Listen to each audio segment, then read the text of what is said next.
Shoot, I forgot it did say that it's live. It's live with nobody but us. Yeah, we live. Okay. That's right. I don't know why. Hmm. What'd you I say? thought you were gonna wait for you. Oh, you want me to wait? I'm gonna tell you Well, there's one. if you hit live. It says, TR said whatever time you're let it roll. Go okay, ahead and let's let. see. Did anybody send Miss? Oh, it says, one person, Dcop. Because I'm on my phone. I forgot. I got my phone on. Oh, here's TR. Hey, TR. I just asked. Oh, you was asking? That's Miss TR backstage. Oh, but I don't see her down there. She's in the chat. Where she at? In the chat. She didn't get the link. I don't know. She Love said, Blake. Hey, I Love sent Blake. the link to her email, so if Okay. she ain't checked her Miss email, TR. oh well. Okay. Now, Miss, if I talk, can they hear me talking to them? Or do I they can have to hear all type? of us.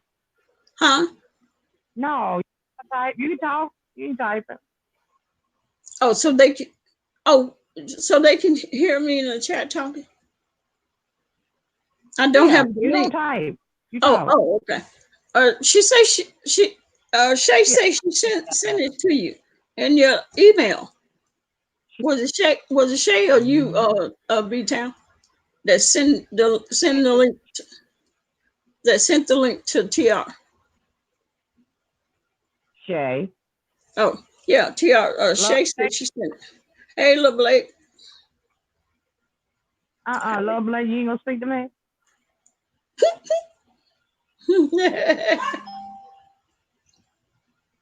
She always can't hear me for some reason. Oh, who? Love Blake. Yeah. Hello. Yeah. Hello. I was waiting. BTown, when I spoke to you earlier, I thought you were going to send me the link via text, and I also text you at 8:29 about the link too. So Come I was on, I did not know that Shay was going to send it. I spoke to you, so I thought it was coming from you. come on in, Crockett Way.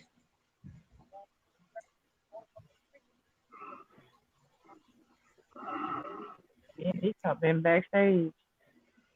Now what happened? Crockett Way is here. I'm waiting on her to.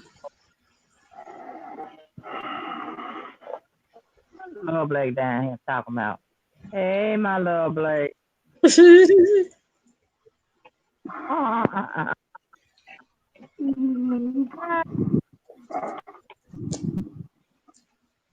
Look, I'm here. Crack away. Yeah, I'm waiting on. Shay must. Shay must went out. I went out to go grab that turn. I'm up here thinking we in a real build. I said, when I get something.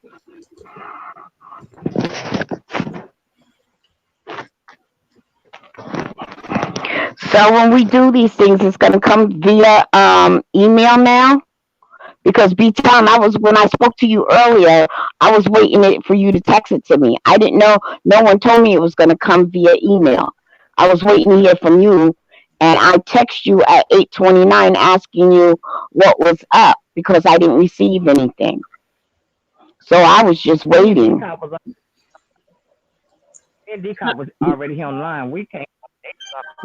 Yeah, We we got was here about. already. All right, but We got I here about text 8. you at 8. I text you at 8:29. You the text might have hit, but I don't go out of my stuff when I'm running the live because I'm afraid I break. Because we was having some technical problems earlier. I A didn't lot want to of move. Oh, okay, but I didn't know it was going to come via. That's what I'm saying. I thought it was going to come directly from you.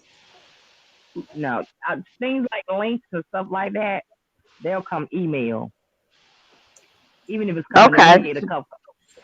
All right. Well, now I know, but I didn't know because I spoken to you earlier, and I was waiting because my assumption was being that I spoke to you, and I told you, okay, I'm waiting to hear from you, and I'll know when you come in on the chat. I thought automatically that you were going to send it to me, so that's why I was sitting here the whole time waiting. Oh, Shay yeah. said, Some people put them in the. Some people drop the link in the chat, and some people email. Uh, I didn't want to email it because other people can click. Automatically that you were going to send it to me. So that's why I Other was sitting people here the can. whole time waiting. Oh, back. Wait a minute. some people put them in the. Some people drop the link in the chat, and some people Wait. email. Somebody's got their computer and you got more than one device going. Hello, hello, hello, everyone. Oh, hey, Wait, baby. hello. How you ladies doing? All right. Number two, Huh? Shay, you supposed to be. We're just around. Shay supposed to be number 2.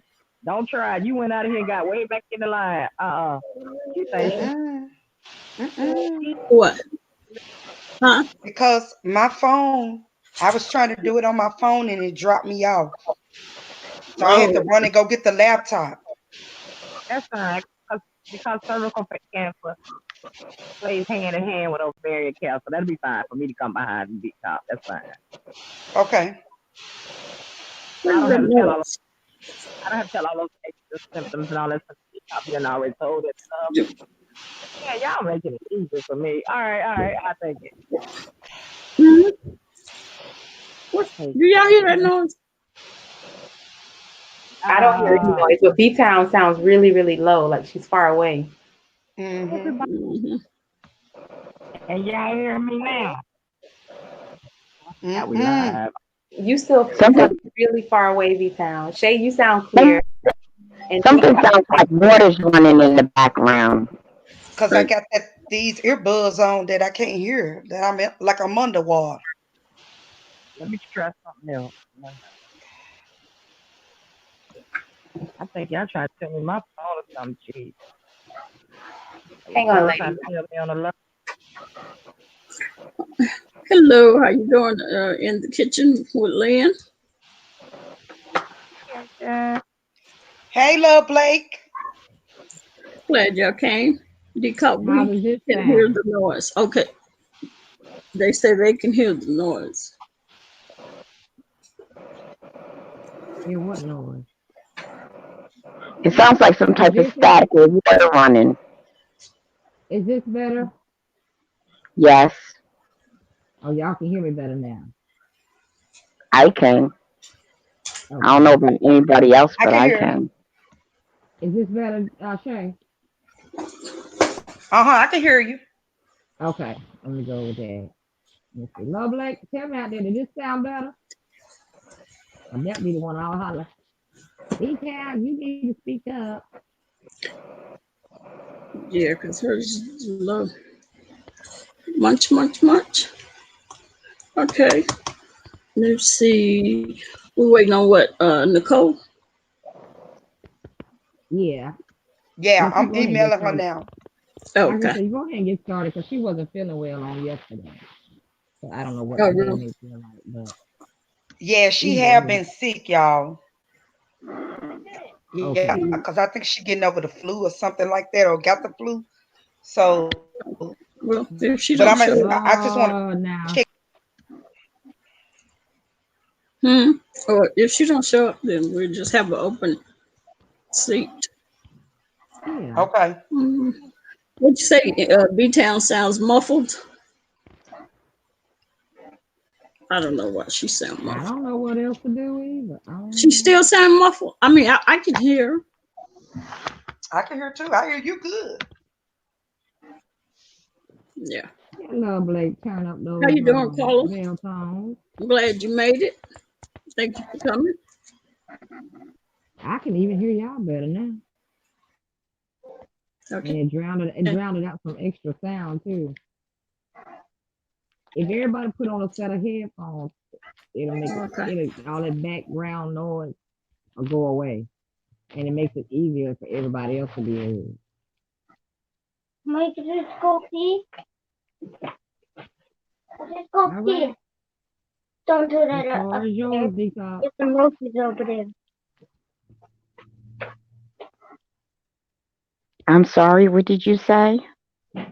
No, I told Dcop the floor was hers.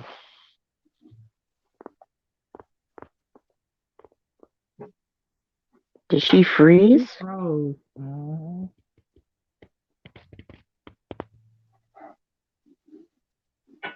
She kept freezing earlier when we was on, when we were testing it.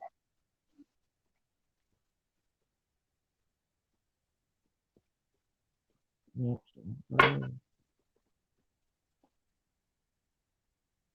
No, the noise is gone with Crockett way. Sounds good.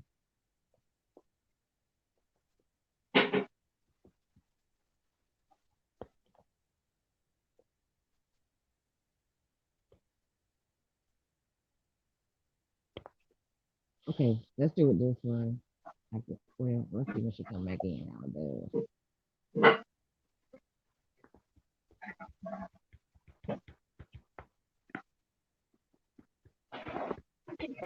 How we gonna know when she backstage? We hosting it.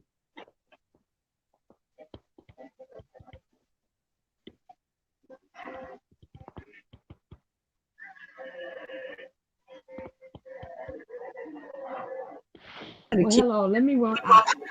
Okay, there she is.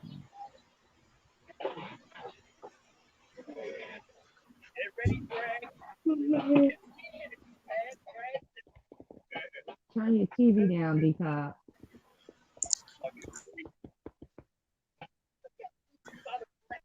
I don't know where's my bun at. There. Is she here? Right here. Somebody's voice isn't coming in clear. Hey, language of horses, how you doing? Glad to see you.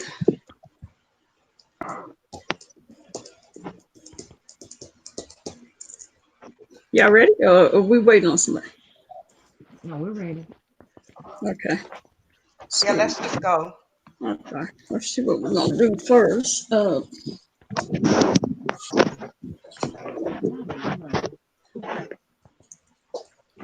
I'm trying to think what I'm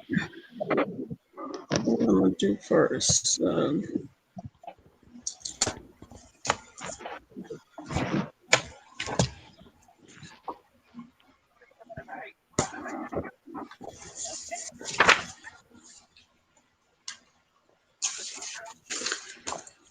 You gonna introduce us first? It's our first Okay. time home. These, I don't know if y'all can see both of these at the same time or not, and it's hard for me to figure out. These books are called Torch.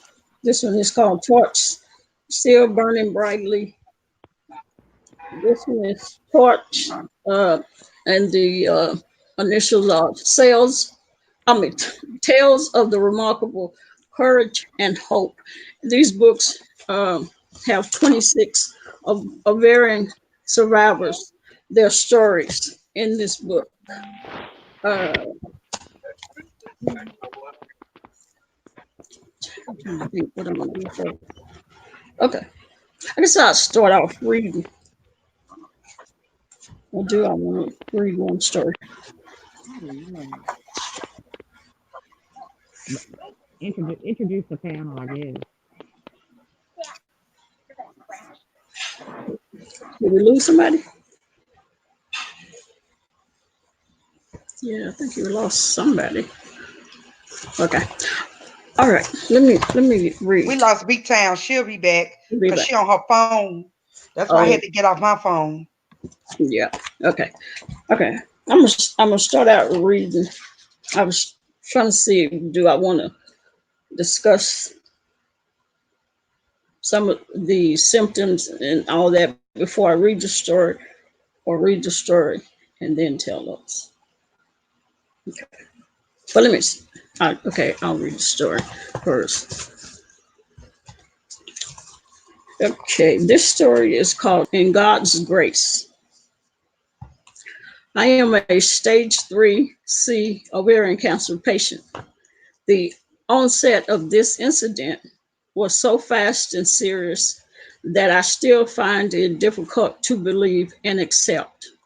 This year has been a tremendously eventful year of my life. When my eldest when my eldest sister was diagnosed with stage 3 rectal colon rectal cancer back in July 2006, I was so sad in hearing the news. I took my two kids to visit her on December 24th, 2006, in the hope of helping her out and cheering her up. However, I got sick and had a minor surgery in Vancouver while I was visiting her, and my ovarian cancer started popping up from December 27th, 2006 onwards. My tummy began bloating up on and off until I looked like a 4-month pregnant lady. My Let kids, B cop. Oh, D cop. I'm sorry. I'm so sorry. mhm. Um, B Town is in the backstage. I'm sorry. Oh, this is okay. I don't see her. Okay, you don't see her. Mm-mm.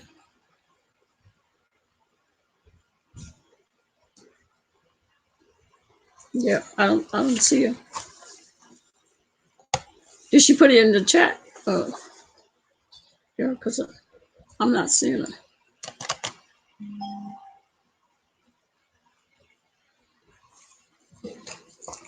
Okay, just tell me if she contact you again. Okay. My kids and I returned to Dallas on January 3rd, 2007. My older sister from Hong Kong was on a business trip and made a 2-day stopover to visit us from January 4th to January 6th. She insisted that I must see a doctor on Monday. I know it's only been 14 days since this event began. Definitely, it was strange. I did see my family doctor on January 7th, 2007, and was immediately referred to a intro, whatever, a gastro doctor. Okay. The specialist immediately asked me to be admitted to the hospital for further testing. I stayed at the hospital for 3 days. The bad news came on the second day, especially when I started asking all, um, all the most difficult questions in my life. My OB-GYN told me on January 10th that she wanted me to have the surgery on January 15th by the gynecological oncology surgeon. They needed to do a hysterectomy. Both of my ovaries were double the normal size of a 3 to 4 centimeter ovary, and there were images of tumors along the lining of the abdominal. In short, there were too many unknown without opening me up to confirm what the rest of those obvious tumor cells were. Also, my blood test had such a high index for cancer cells, indicating that it was an advanced type of cancer. My index for the blood test of CA125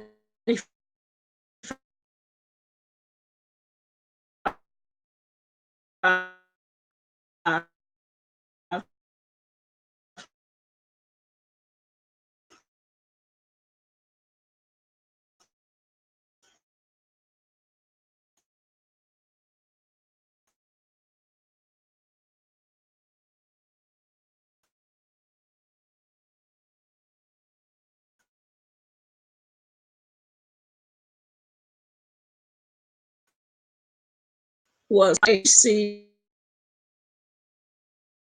It's going okay. Now, um, the question I asked my OB-GYN on the second day was, What is the prognosis for a stage 3 ovarian cancer patient? She wanted to defer the answer, but she was prepared enough to bring in a hospital nurse with the with her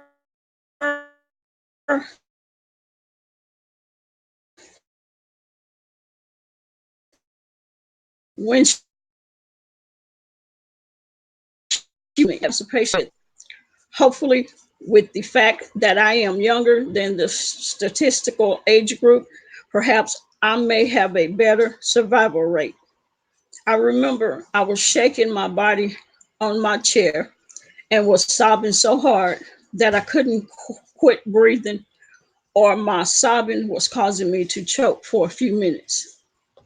The nurse was so scared that she asked me if I would call my family before going further. But I moved on with my immense, unbelievable mental pain inside me and asked if I could still be a normal mom to my kids after the hysterectomy surgery. By that time, I was so devastated that I deeply felt sorry for my two girls, Chantel and Gabrielle. How can they live without their mom? How can I only have 4 or 5 more years to love them and see them? I want more. I really want to see them growing up. They are only 5 and 6 years old. Breaking the news to my family and friends was a way to release my intense emotional sorrow at that time. At the same time, I was trying to digest what God's plan for me in all of this. A good friend and care provider for my younger girl encouraged me with this statement. This is just a pretty makeup in disguise. I was encouraged because it is exactly what I wanted to understand, that everything works together for the glory of God. I did get something good out of a bad situation. It is yet for me to discover and be reviewed by God in His time. Now I am searching to live beyond just wanting to be here for my girls, to do what is pleasing to God and to glorify Him, not to mention to be a better wife and to help and be a help to others in a special way. Let's see. Not to, okay. Whether as a ovarian cancer patient, a mom, a wife, a friend, a neighbor, or whatever role I would be at that point. Here comes the fun part. I told a few ladies at my ovarian cancer support group that this event is better than my wedding because 3 of my 6 siblings flew in one by one to give to give the support that I have never experienced in my life. Okay. Da, da, da. I did do that. Okay. They arrived one after the other since I got out from my surgery on January 19th. They planned it so well that each one arrived with a 1 to 0 day overlap. Plus, all my friends whom I asked for help really enthusiastically give me meals on wheels without any question. Some of my neighbors kept my two girls, for a few nights during my surgery while my husband, Lynn, was with me at the hospital. Some of them sent them to school or picked them up for me. Not to mention the cards, the love, the flowers, the fruits, the gifts, and the encouraging emails. The pastor who called to pledge his help, or clients who felt speechless in hearing my news and wanted to love me. Teachers who gave special attention to my girls these times, and brand new acquaintances of cancer survivors that came to tell me all the secrets about how to take care of myself, etc., etc. I have never felt so much love before. for continuous visits from friends whom I haven't seen and friends who just want to help or care are amazing. I feel so blessed. God is really with me during all this. God definitely brings my family and friends closer than ever before.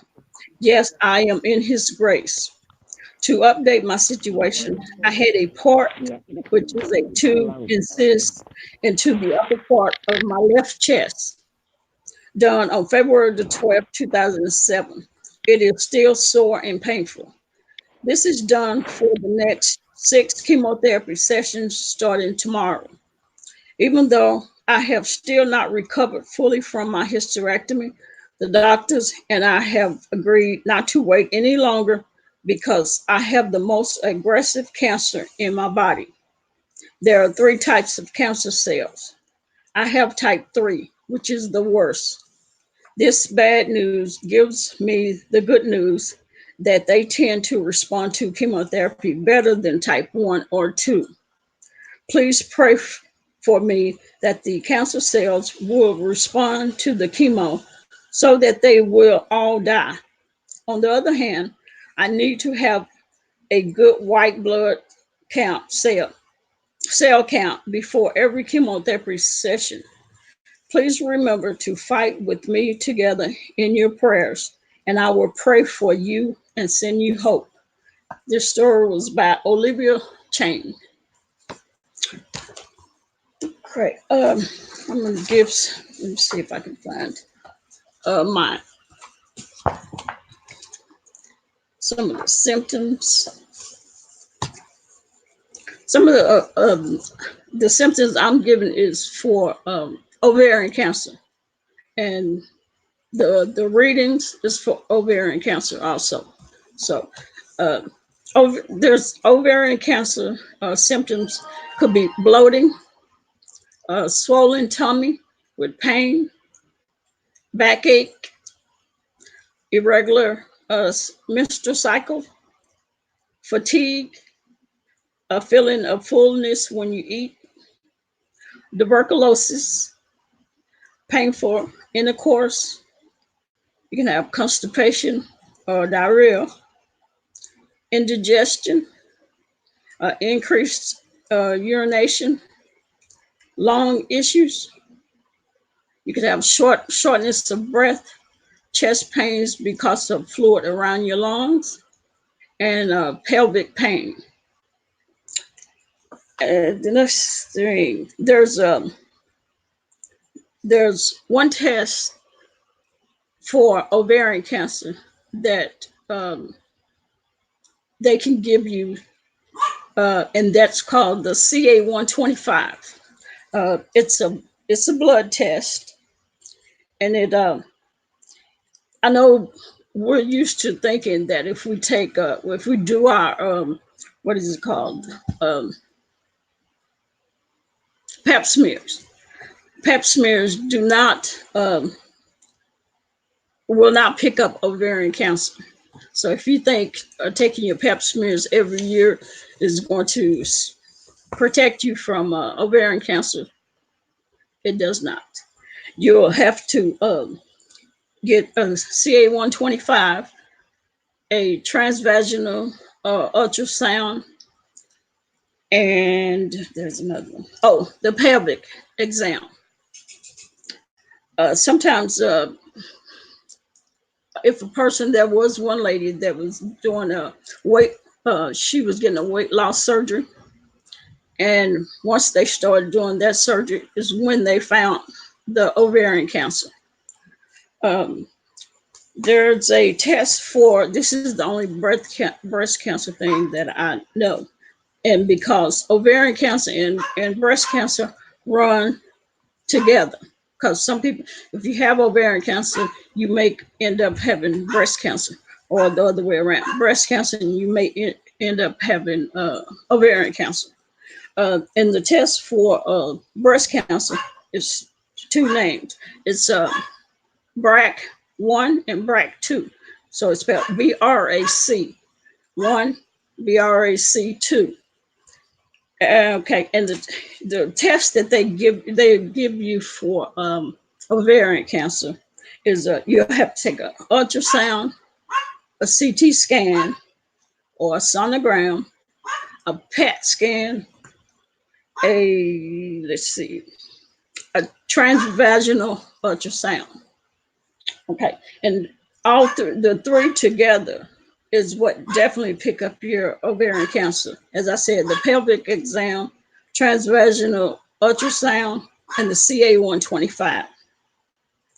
Okay, and the treatments that you take for ovarian cancer, which everybody knows, is chemotherapy, radiation, or you can be on trial drugs. And something else that I researched and found out is that 14,000 women die every year from ovarian cancer. 14,000 every year. There's a 63% of women will die. Uh, five, the 5-year survival rate is at 30%. Every 35 minutes, a woman dies from ovarian cancer, and there's no early detection for ovarian cancer like it is breast cancer. And when they tell you that you have grade 3, stage 4 ovarian cancer, what the 3 and the 4 mean? Grade 3 is that it's an angry looking cell. When they look up under the microscope, it's abnormal. When they say stage 4 is when cancer has attached to the liver and the outside of the abdomen. Let me see that I get y'all correct. Okay, those was my bullet points. Okay, I'm gonna let somebody else tell the story. We have I forgot to even introduce y'all. Oh, okay. As you know, I'm Dcop. We have Miss TR. We have Shay Johns. We have the Crockett Way. I think Hello, that's hello, hello. Yep, you got it right. okay. And the one that keeps going out and coming back in is BTown. She'll be. Oh, there she is. There she is. Hi, BTown. everyone. Oh, so which one? Either one of y'all can go first. And Well, go ahead, Miss Tia. let me see. Let me check. While y'all doing, let me check the. Yeah, make sure if you have any questions. There you go. I'm just gonna read the PRAC anyone. Okay, yeah. 2 more verses. Yeah, that's right, Nadia. I thought I wrote that down, but I don't think I did. I didn't say it.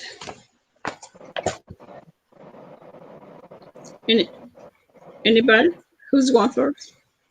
Okay. Hi, everyone. I'd like to say good evening to the host and good evening to my co-hosts that are here with me and those that are in the chat that are listening.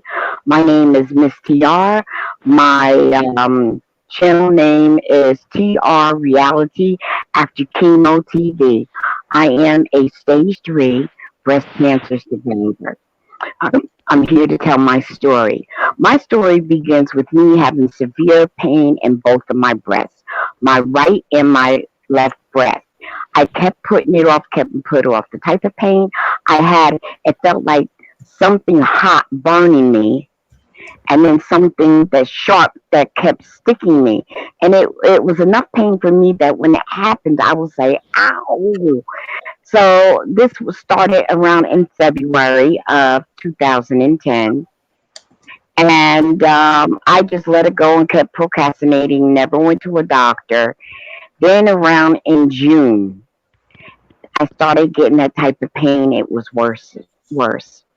So in the shower, to check yourself, the ladies, to actually check yourself for breast cancer, the best time is in the shower. You soap up your body and it makes it easier for your hands to slide over your flesh. And when you do it, you just press a little bit, and any abnormalities most of the time will show. Well, I was doing that for about a month, but it was really hard for me because of the fact that I am a full figure woman. And a lot of figure women, we already have the lumps and bumps. So it makes it kind of hard for me to tell. But this time it was a little different. I pressed a little harder and I found a little, like maybe a lump about as big as a dime. And it scared me. And I had it on both sides. So by the time with the insurance company and me getting an appointment, seeing my doctor writing out a script for me to go get a test done. It took, oh God, and then for me to get an appointment, it took like 2 months. In the meantime, the tumor that I found on top of my breast, my right breast, was about as big as a quarter.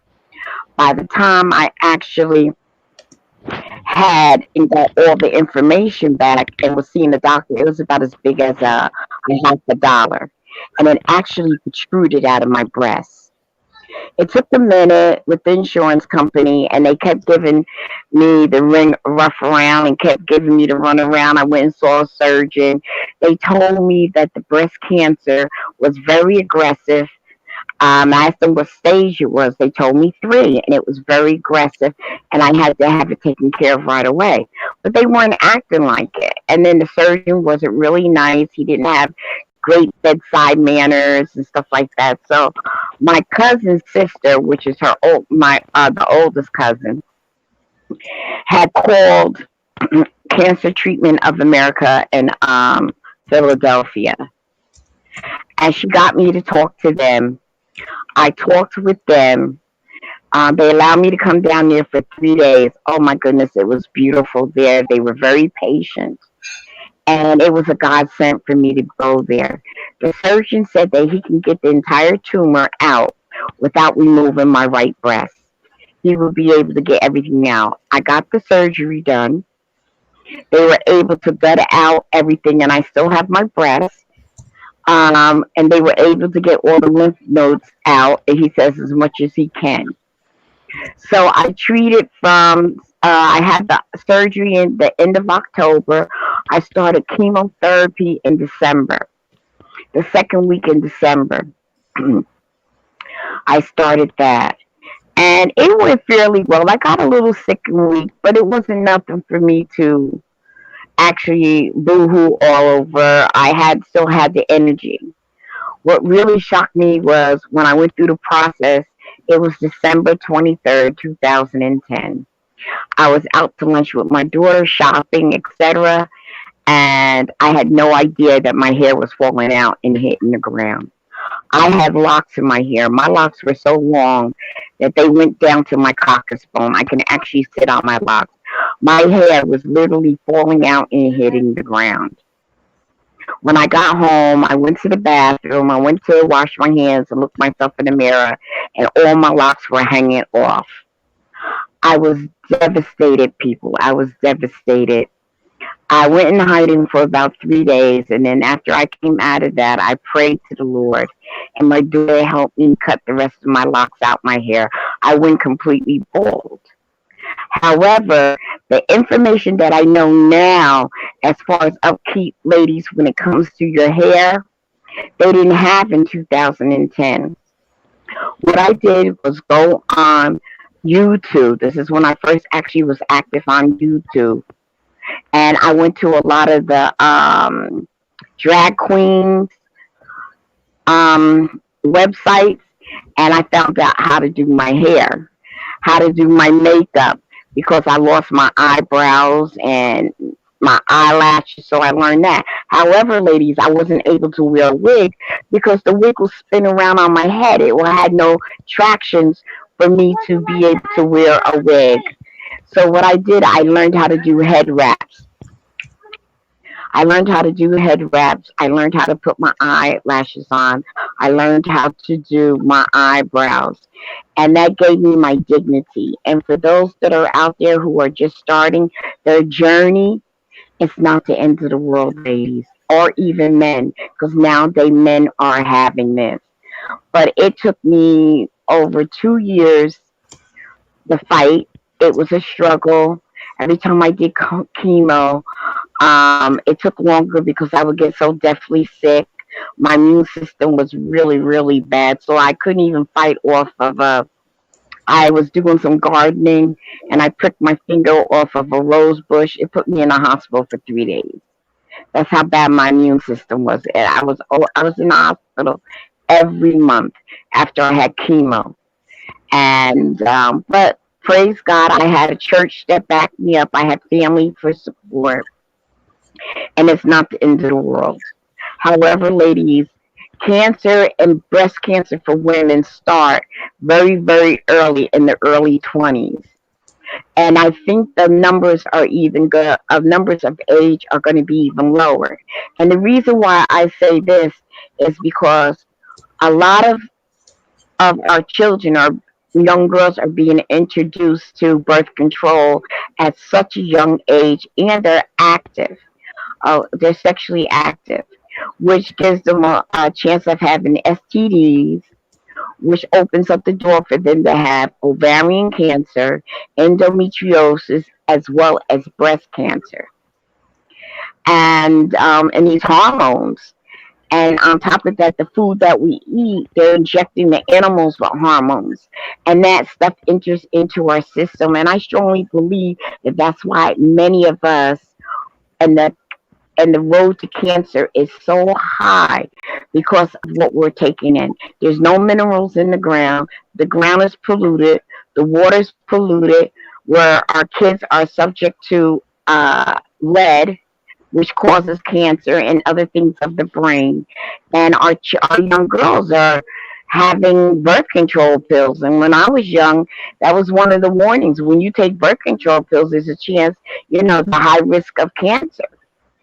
And I believe that this is what's happening, and it's happening more to women of color because this is what we're introduced to at such a young age.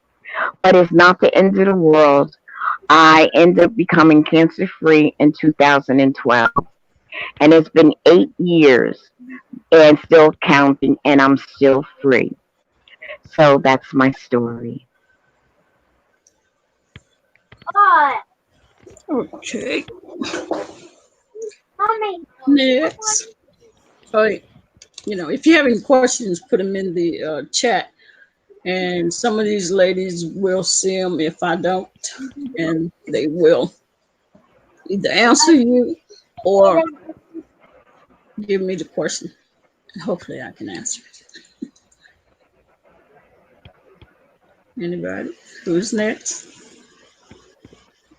Okay, I'll go next.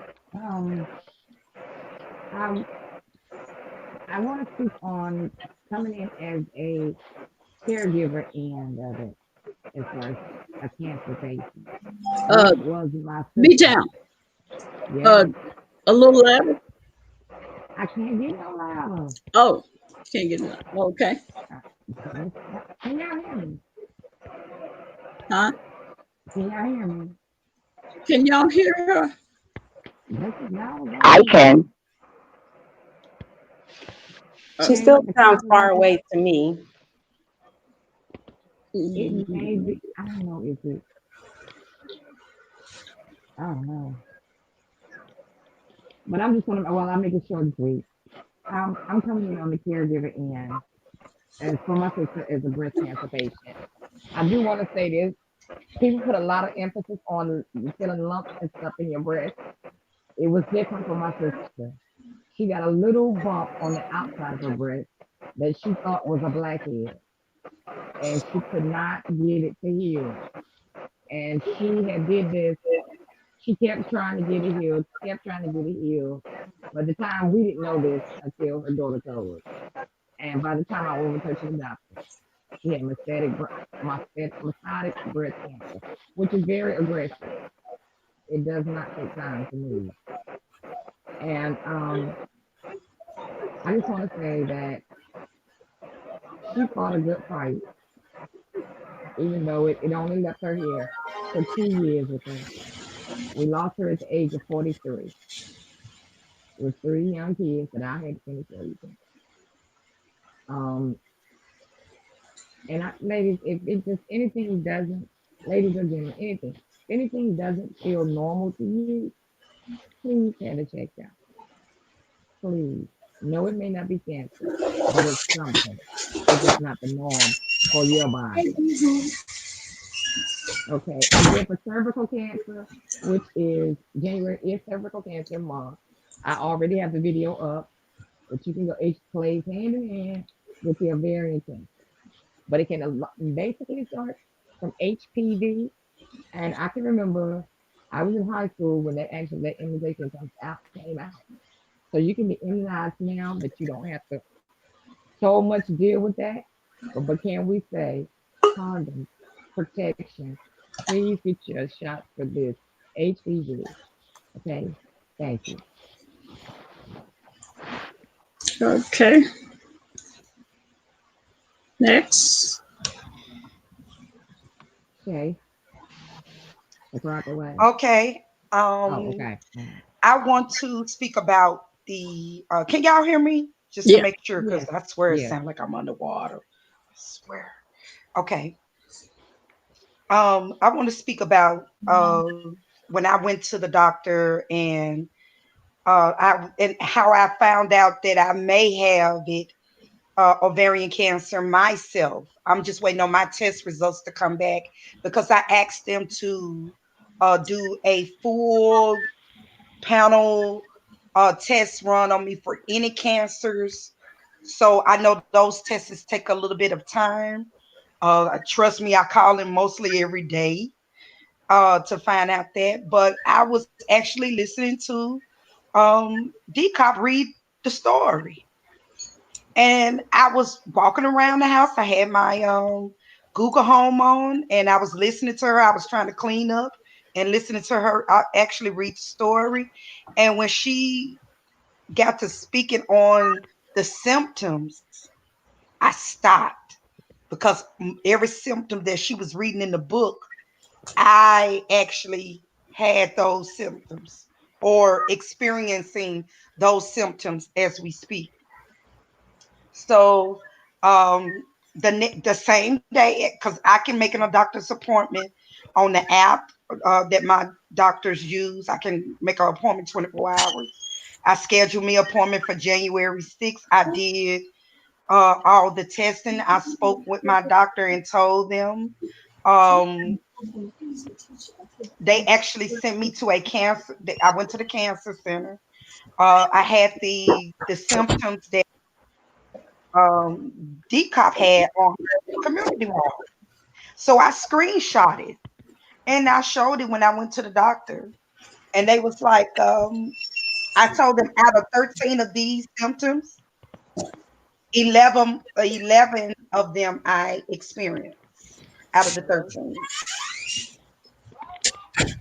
So um, right now, like I'm experiencing the back pain, the fatigue, all those things in that out of those 13, 11 of those symptoms, I'm experiencing them. So it's just like I was telling Decop once they let me know, I'm gonna go ahead and do the full surgery because they want to do a full hysterectomy, which at first I was reluctant, but as I kept listening to those stories that Decop was reading, I just changed my mind and said, okay, I'm just gonna go ahead and go forward, move on, and go ahead and do the full surgery once everything comes back because I don't want like so many other women that I know that had cancer. They open you up. Once that oxygen hits you, it spreads, and that's what I don't want. So I'm trying to actually stop all that, just in case what we need to do to prevent the spreading of it. Um, if once I have surgery. So once that comes back, like I told Decop, I would definitely keep her posted on the, everything to let her know what's going on. But if it wasn't for me sitting in here one night I think it was on a Friday night, listen to a story, and I was like, wait a minute, I feel all them pains myself. And Dcop was like, I got all of it on my community wall. Go get it. I screenshot it, gave it to my doctor. They was looking at me like I was crazy. Like, hey, how you find out this? How you know this? Because doctors expect you not to know nothing. So they expect if you don't stand up for something and tell them, because they don't know how you feel. And I was telling them that. So I already did the transvaginal, which wasn't bad at all. I thought it was going to be bad, but it wasn't. It really wasn't as bad as I thought it was. It's way better than the actually pap smear. I'm gonna say that. Way much better. So I just strongly advise people when you're going to get a I was telling Dcop, we need to change the old way of preventative care when it comes to women. Because again, when we get those pap smears, it does not detect cancer. None of that. I mean, don't be doing something that's not going to be beneficial to me. Because we can prevent a lot of this if we go back and do the preventative care a different way. We need to include transvaginal when we doing it. We need to include the blood work for that. And the whole system for the preventative care when it comes to women needs to be implemented in that so it can pay at 100%. Because when you go get your yearly under the Obamacare, that is covered under 100%. You don't have to pay. But the extra for us getting the exams for the breast exam, that's extra. And you better hope your insurance pay and cover it. That's why you have to be careful when it comes to the insurance. When you're getting your insurance on your job, make sure you ask those questions. Hey, do y'all cover this, that, and the other? If not, then you need to find something else that does, because then you're going to get left behind. Because once that insurance, they're going to see that insurance doesn't cover it, they're not going to move forward. So that's my oh yeah, QI, yeah, it does. It really does. That's why I say it. The implement is so old school that things are happening, and also, I'm going to piggyback off what Miss TR said about when she had her locks and stuff when she was natural. My best friend died from breast cancer at the age of 39, no children. So, and she was at a stage 3. But at that time when she passed away, the Obamacare wasn't even implemented. Obama was just starting to get the implement of that, and she passed away. So her insurance did not cover certain things. So that's another thing we need to do better. The implement of women's healthcare need to be far more better than what it is. Because again, if you look up preventative preventative care with us when we get it yearly, you're gonna see what it covers. It's limited. It doesn't cover everything. And cancer is not one of the ones that's covered under there. So that's kind of like my little take on that right there of what my experience when I'm going through as we speak. Okay. Let me before the rest of y'all get. I haven't had ovarian cancer nor breast cancer, but my wife did, and let's see her. He passed away. Let me see, make sure I got that right. Can you see it? Oh. Yeah, she passed away with ovarian cancer. They told her she had 4 to 6 months to live when she went in. To Let me go back to the beginning. her symptoms, what made her us go to the doctor was she had complained about stomach pains, and then she complained that her stomach was hurting. Uh, I couldn't even touch it. And then she came in and said, "You know what? My stomach is bloated." And I said, "Bloated?" She was like, "Yeah." And so we went to the doctor. So her original doctor, PCP, was on vacation. Well, she got someone else to see her, and it was a guy, and he automatically just told her she had indigestion. He wrote a prescription for some Prolasac. So, and told her to take those, and if it don't go away, come back, and so she's just taking that, and it wasn't doing anything. And matter of fact, her stomach was had gotten so big, she looked like she was pregnant. So we go back, and when we did get an appointment to go back, her original doctor was there. As soon as she walked in, the doctor walked in and seen her stomach. She just shook her head. She was like, before you even say anything, I think I know what's the problem. And she was like, "What?" She said, "Well, I'm just need you to go here and take this. I need you to get a sonogram ultrasound." So we did that, and the doctor sent her back to the PCP doctor, um, which and she was saying, "Look, okay, you're sending me back and forth. I need you to tell me what's wrong with me." And she said, "Well, I made your appointment with an oncologist, and I need you to go see this oncology doctor at Baylor Hospital." She said, "Okay." So we had that appointment. We go in. She's looking worried, and I'm worried. She go in to see the doctor, and then she comes out. And I say, "What did the doctor say? While you're in the waiting room, that's what people normally do." "Well, what did they say?" Well, she wouldn't tell me anything. She just said, "Come on, let's go." Uh, but eventually, well, I'm gonna read her story to y'all. But um, they they misdiagnosed women with ovarian cancer. Okay. The survival rate at her time was 3%. Okay, and you can take I mean, they do the Pap smear, but they won't find. They will not detect whether you have cancer because of your uterus, if I'm not mistaken, sometimes had the masses.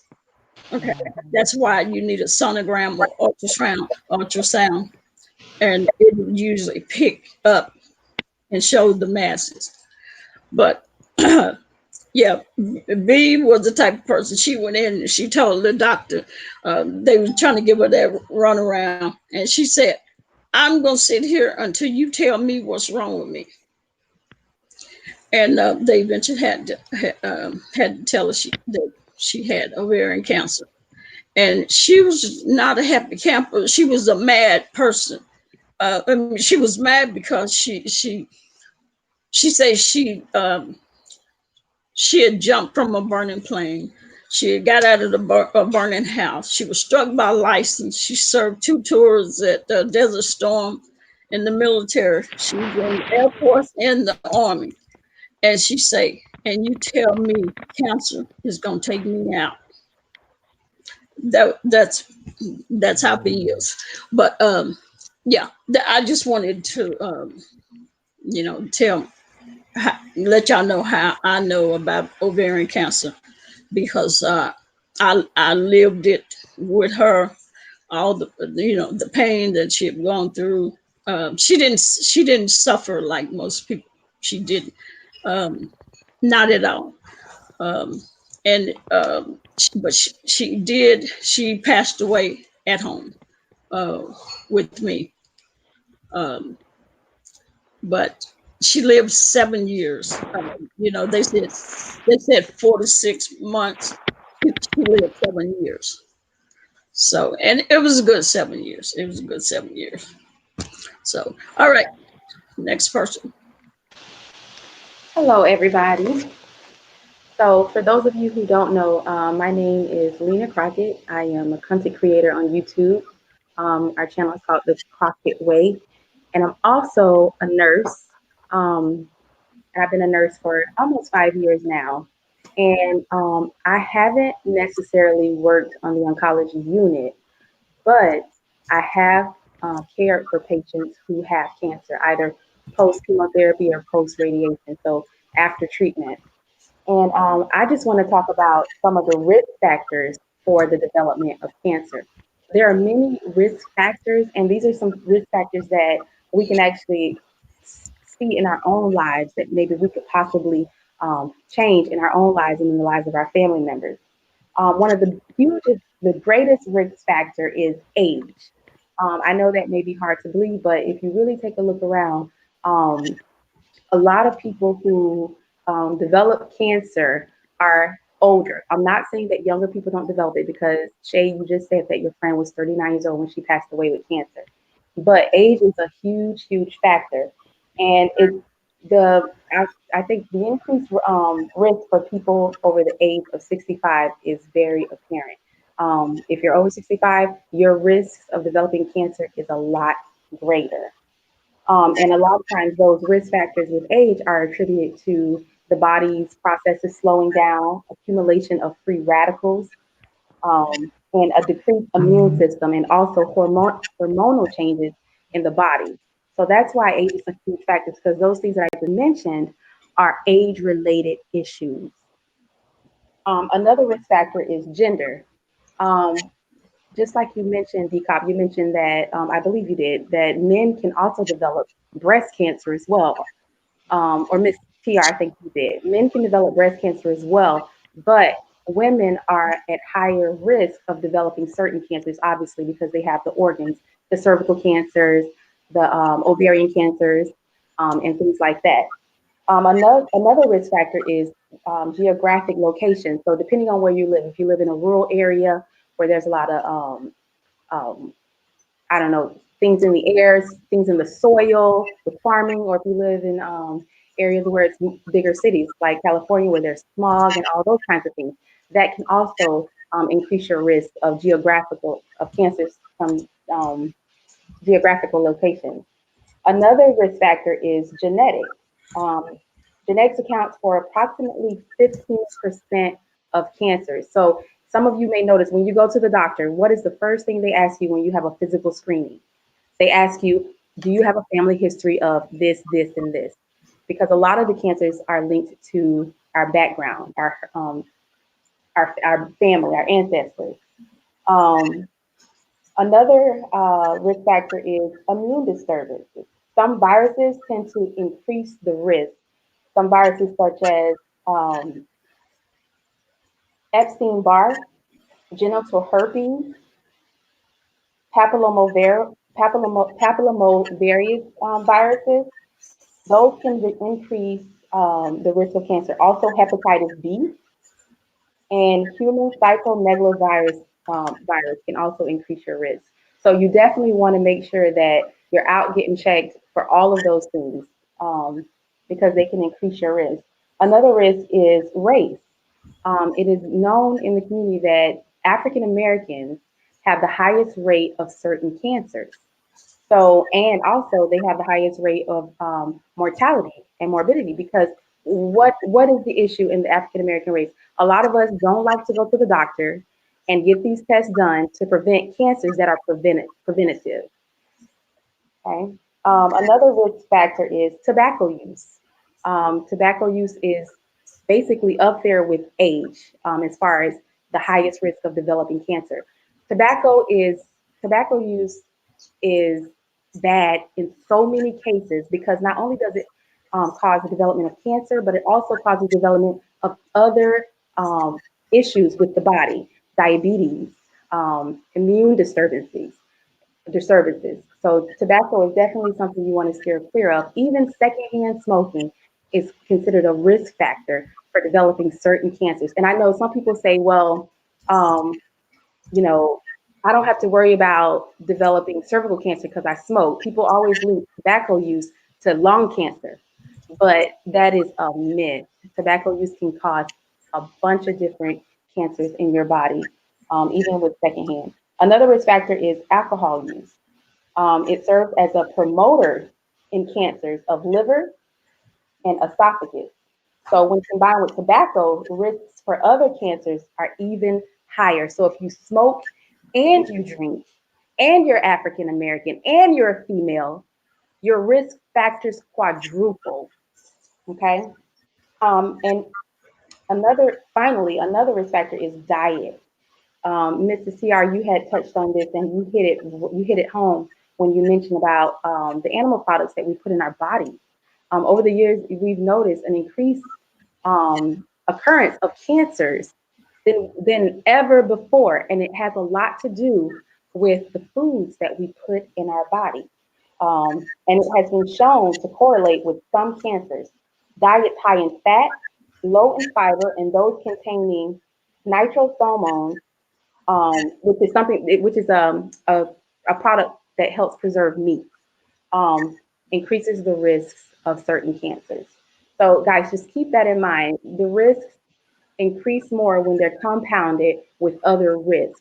So, we definitely have to make sure that we educate ourselves, educate our peers, educate our families about these risk factors. Because, like I said, a lot of the cancers that occur, for instance, cervical cancer, those can be prevented. So, any questions?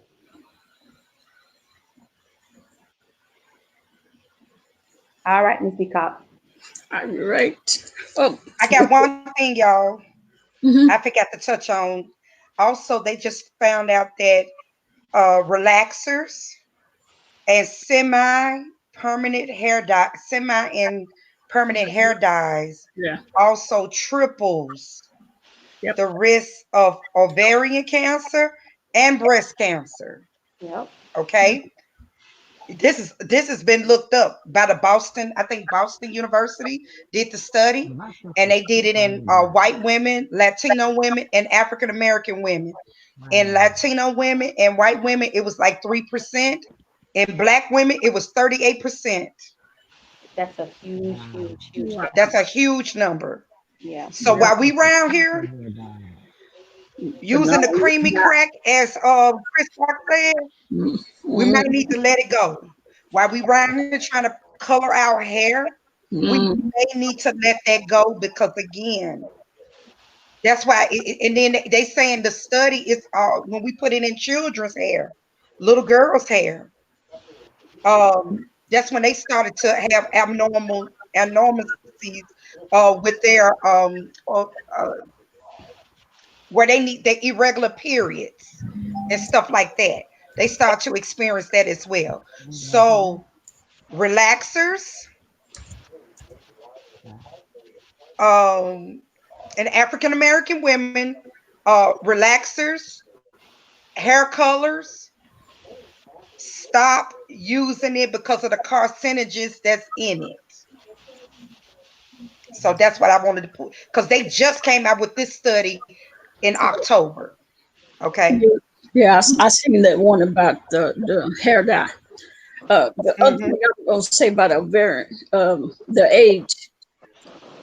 Normally, um, it's women that are 50 and over. Okay, that's what it were. Cause like my wife, she was 53 or 52, something like that. It'll say in the book. And all of these women basically were, a lot of them was in their 50s, but there are some that was in their 30s. There was some in their 20s.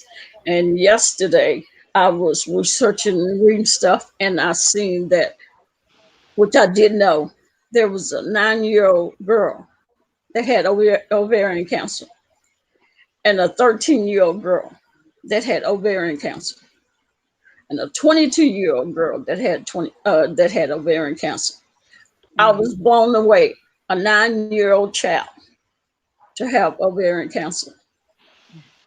I didn't know that. I was shocked. Yeah, that's I have sad. something to say also, food for thought. I've been seeing a lot in like these mini commercials about Johnson and Johnson with the talcum powder, the baby powder, the shower to shower. We have been all people of color and Mm, all races have been using this talcum powder since babies were newborn. yep. So that I believe the ages of ovarian cancer, etc., or even with the little boys having testicle cancer, because this talcum powder is hooked to ovarian cancer, and there's many of us, including myself, have put these Mhm. talcum powders on newborns. And how long have we been doing it? And this chemical seeps inside their bottom parts, their private areas. So there's a very good chance that the rates will go up higher with ovarian cancer in young children, like you said, 9 and 13, or even little boys with testicle cancer, because we use this talcum and Johnson powder on our babies' bottoms. You Mhm. know, we all did it. Yeah. We all did it. We know not to do it now, Yeah. and this had just come out what about a year or so ago, Yes. but all the years that went by when we were using this. So I do believe that the numbers are going to go high, and the ages are going to go even lower for the cancer to affect um, these babies for for the general areas. And a lot of the women, they will put, was it shower to shower in their undergarments Mhm. and on all over their body. So they would put it on their body, they put it on their breast. Women are known to put powder on their breast because they sweat underneath their breast, and all this seeps into the blood system. Yeah. So I believe that, I think, I don't know. When I heard about that, was it last year or the year before, my great grandson, we didn't put powder on him. I did it the old fashioned way. And I don't even know if it's safe, because I mean, you can't even eat peanut butter nowadays.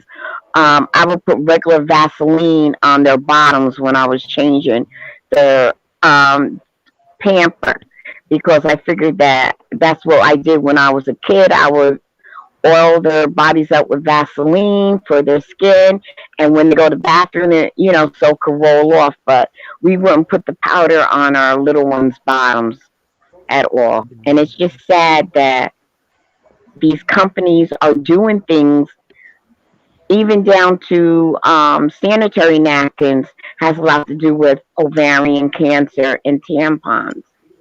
And we don't get 100% sanitary napkins or tampons 100% cotton.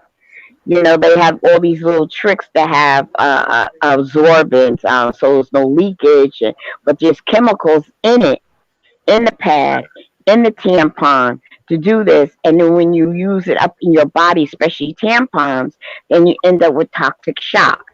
And toxic shock was in what, the mid 70s. Then it cooled down for a while, and then about 5 years ago, it popped up again. And a 13-year-old girl died behind toxic. I think she was 13 or 15 years old.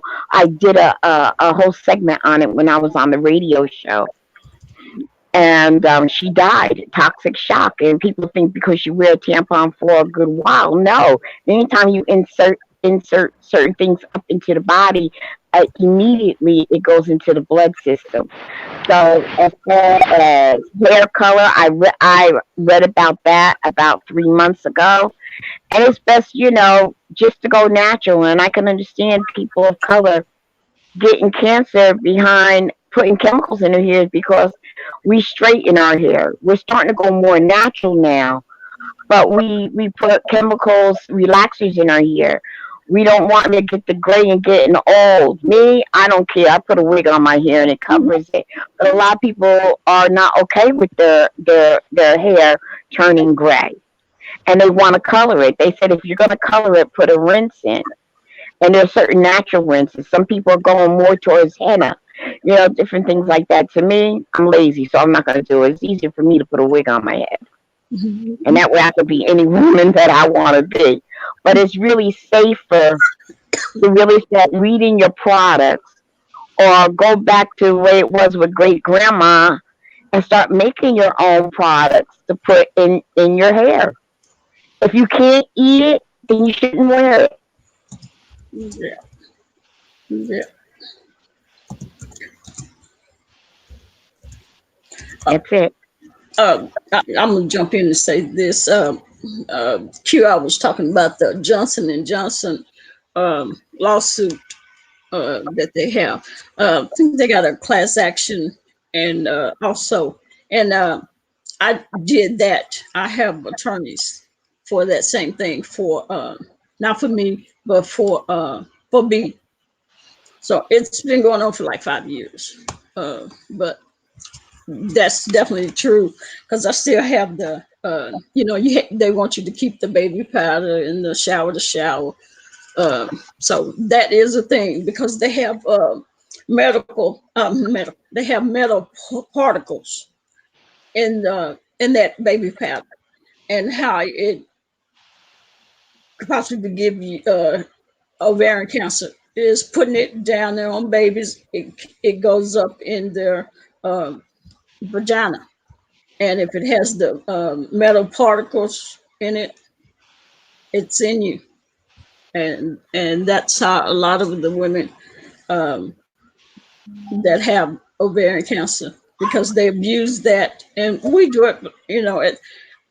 My mother did it, and so that's another thing. Hopefully, people have paid attention and stop doing that. Stop using baby powder down there on babies. So that was all. Go ahead, next person. Well, I have a 5-month-old daughter, and I definitely do not put baby powder down there in her diaper at all. For one, it's not needed. If you do frequent changes, you don't Yeah. have to worry about it. Exactly. So it's definitely not Exactly. needed. So yes, I agree. Like with my wife talking about the insurance and covering her. She was in the military. Um, she retired from the military, and she had TRICARE. They had TRICARE, but TRICARE wasn't enough for her treatment. So we just happened to be blessed enough that we had money that we could pay for whatever else that TRICARE would not pay for. So yeah, you definitely have to have some good insurance or some good money. If you want to be able to take the treatment and all the doctor's appointments and all that, because her TRICARE did not cover it all.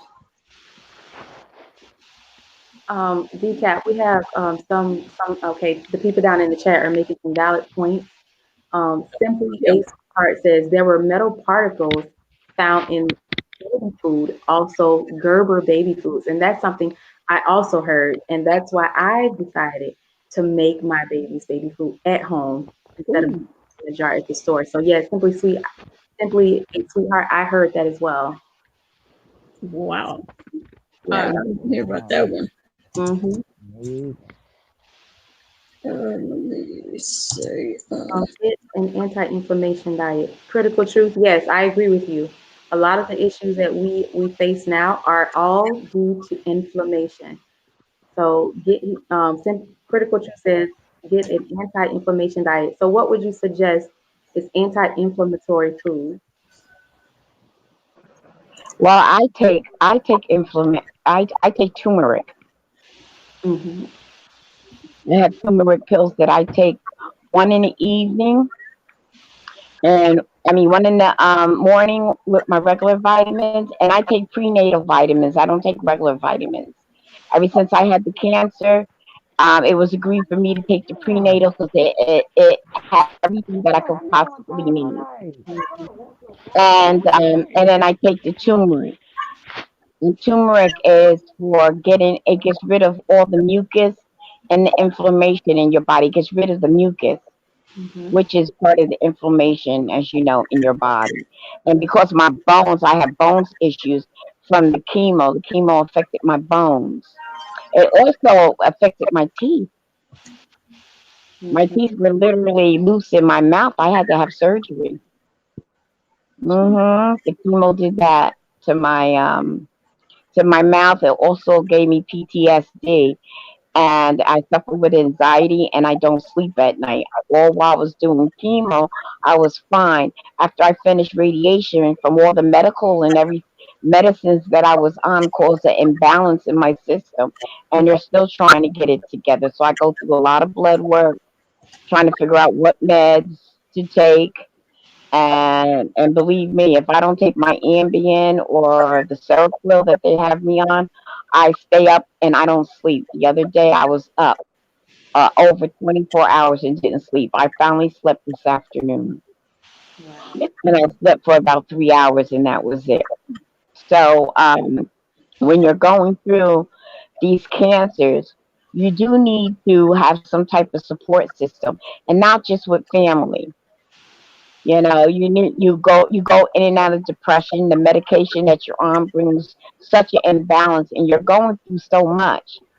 And then on top of that, there's a lot of things that that go into your head that you think while you're fighting. And then I don't know how spiritual people are, but the devil also puts things in your head, and then it tries to have you act it out. Mm-hmm. So you go through spiritual warfare when you're fighting cancer. You are literally fighting for your life. Yep. You literally fight for your life. Your inner thoughts. You got to walk by faith and not by sight. You have Mm-hmm. to go by faith, because if you go the way you see yourself and feel, let me tell you something.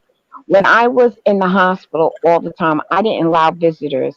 They had to call me on my cell phone. And the reason why I wouldn't allow visitors other than my pastor and the first lady is because I didn't want anybody in there to come and see me and look at me as if I'm dying and me read that, because it will dampen my faith. So, and I was sitting there, I lost all my hair, I had a bald head, I had the black circles, I was really sick. And I didn't let anyone, not even my daughter, not even my mother. I says, no, you have to call me on the phone and I'll talk to you. I would not allow anyone to see me because I knew how sick I was, and I was fighting, and I knew if they came, it would dampen my faith, because you look at people and they see you and they're like, oh my God, you see that. So, yeah, when you fight for your life, you are really fighting for your life. So you really need to have a support system and a strong. So it's good to see a psychiatrist. It's good to have some type of spiritual, if you're in a church, to get hooked up. So that way you have people, you know, place a fence around you spiritually, praying for you to get through it. And those that, as one will say, lost the fight, they did not lose the fight. Cancer did not win. They chose to say enough is enough, and then they move on to a better entity. I don't look like I told someone when I thought, when I came close to not making it. I told them, either way I'm healed. Either I'm healed on earth or I'm healed in heaven. Either way I'm healed and I win. And Amen. that's the type of attitude that I had. So yeah, and not only that too, those that are going through cancer, it's not always the one that you think that are to support you.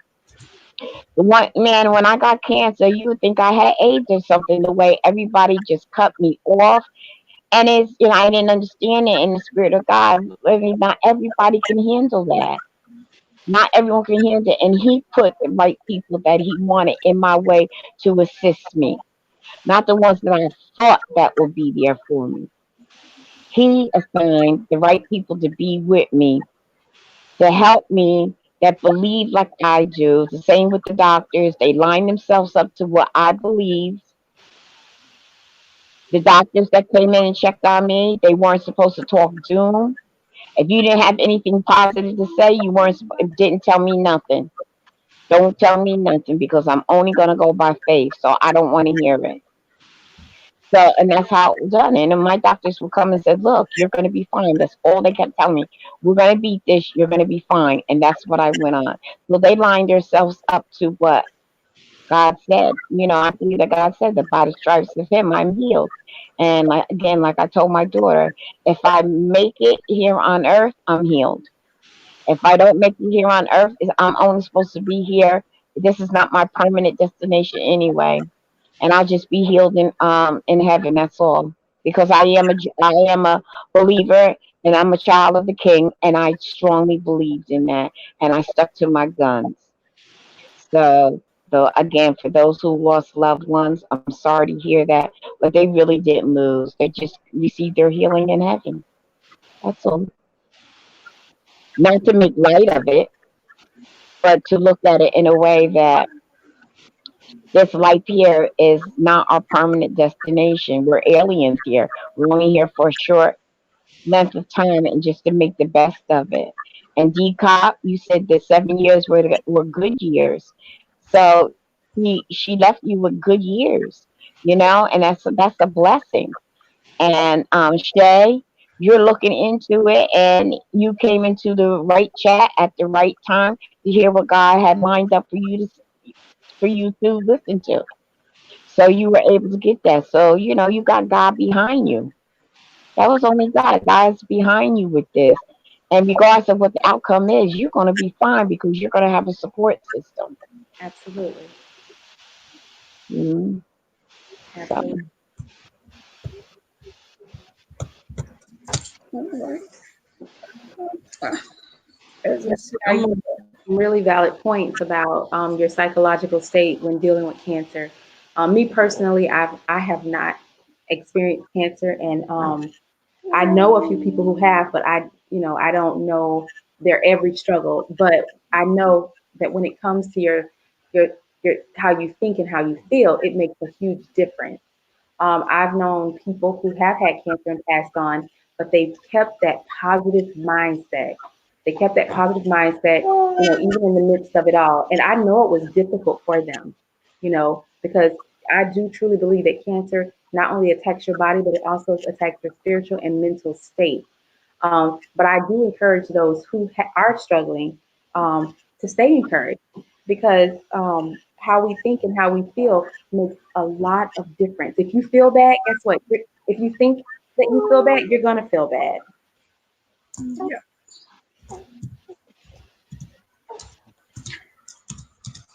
and also, once you have to be careful what you speak over yourself and your loved ones. There's life and death is in the power of the tongue, and what you put out is a lot of times it has that power, and you don't want that negative stuff to play out. So the word of God says that life and death is in the power of the tongue, and what you speak will surely come to pass. So you have to be careful what you put out. Amen. Yeah, Yeah, you have to be careful what you put out, as one will say, the universe, because there are little imps around waiting to play that negative speech out. yeah, They're sitting and they're waiting for you to speak so they can take, so because it's like a command, like a general. As soon as the general speaks, they act on it, and these little imps are out there acting like it. Waiting for you to say something to line up so they can attack. All they need is one little crack, and they get right. They're invited in, and then they rule. that's it. But if you speak in the positive, it's releasing the angels working out what God says that they're to do, and you speak your commands. You command yourself to be healed. You command for your thoughts. And also remember that we're only passing through here. Everybody wants to go to heaven, but nobody wants to die to do it. I make light out of it and funny, but it's really, I just laugh about it, trying to make light of it. But you have to be careful what you speak out, because you can speak death. How many times people spoke in their own demise out? Where Yeah. if they changed their way of thinking, the renewing of the mind, so that they spoke out the positive, so that these good things can happen. Because believe me, you got imps, regardless if it's human imps or spiritual imps out there waiting for you, waiting to destroy your demise. So you got to be careful what you speak.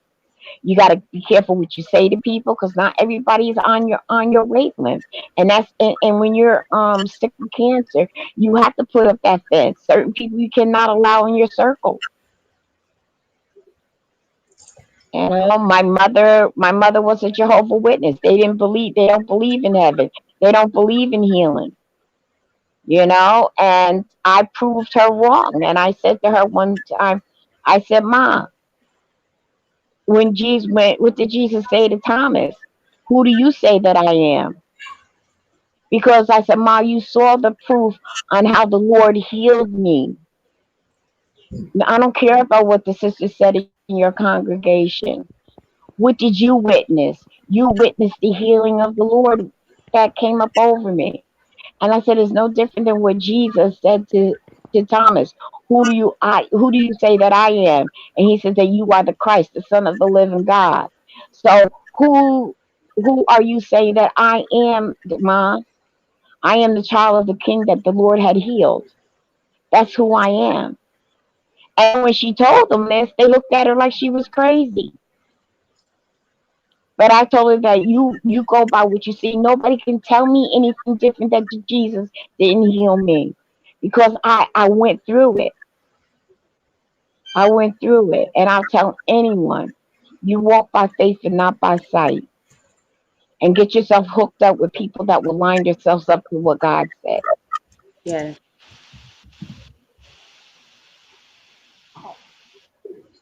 Hold on. Trying to see if Nadia wanted to, if she's still in the chat.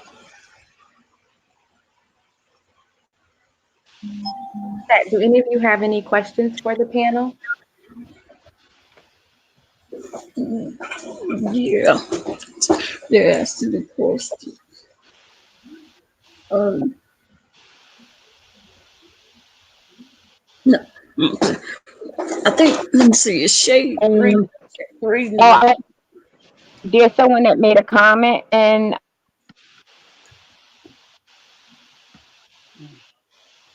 I'm still here, Dcop. Oh, did you was looking over the chat? Yeah, I was talking with languages of horses, just giving her some Yeah, encouragement, yeah. 'cause it can be that way sometimes. That's why I was uh, telling the Crockett way that YouTube kind of take my mind off of the thinking about it. You get what I'm saying? Mm-hmm. Because mhm, um, It I don't want to really just dwell on it. Um, but I already got myself prepared. If it is, I already, let my family members know what's up. And if something happened in between there, everybody know what to do. I got everything just kind of like laid out. right. Good. That's really Hmm. good today. Let's see. Yeah. Asked a question. simply, yeah, simply a sweetheart asked a question. Are all you ladies on the panel had cancer or have it? I, Miss TR, had breast cancer. I've been free for 8 years, going on 9 years. No, I have not personally myself experienced cancer. No, simply a sweetheart. I don't know just yet. And I am getting tested for it.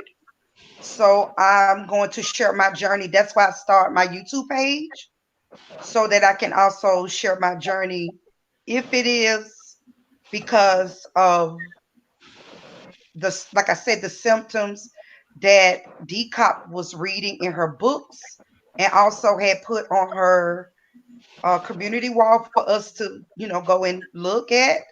Was there. I actually have she got 13 of the symptoms. 11 out of the 13 I experienced. Every last one of them. So mine's I'm mine's is not in stone yet, but I'm speaking on it because I want to be educated on it because I wasn't. I didn't even know certain tests if it wasn't for Dcop telling me. And I was For me, shocked. And I was for me, it shocked was when she was in the chat and she had left. And when she came back, I said something to her, and she said I had to.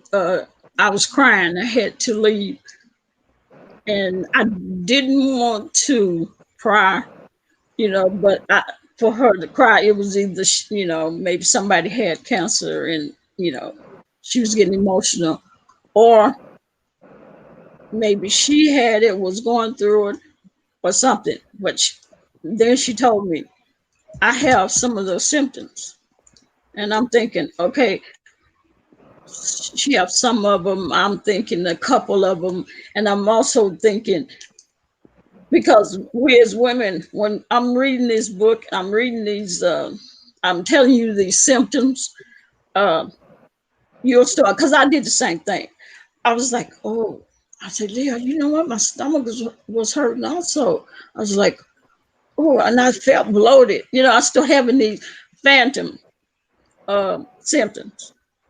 So I was thinking maybe she was having those, and that's why I said, well, just because you have some of them, it doesn't mean, you know. And she said, no. She said, I've been having, I think the back, her back was hurting, like not just having a backache. She would say extremely bothering her, hurting so bad that she could sometimes can't stand up. And then she told me, she's my fact, I have had a lot of those symptoms. And I was like, oh, wow. And I just said, are you going to, you got an appointment?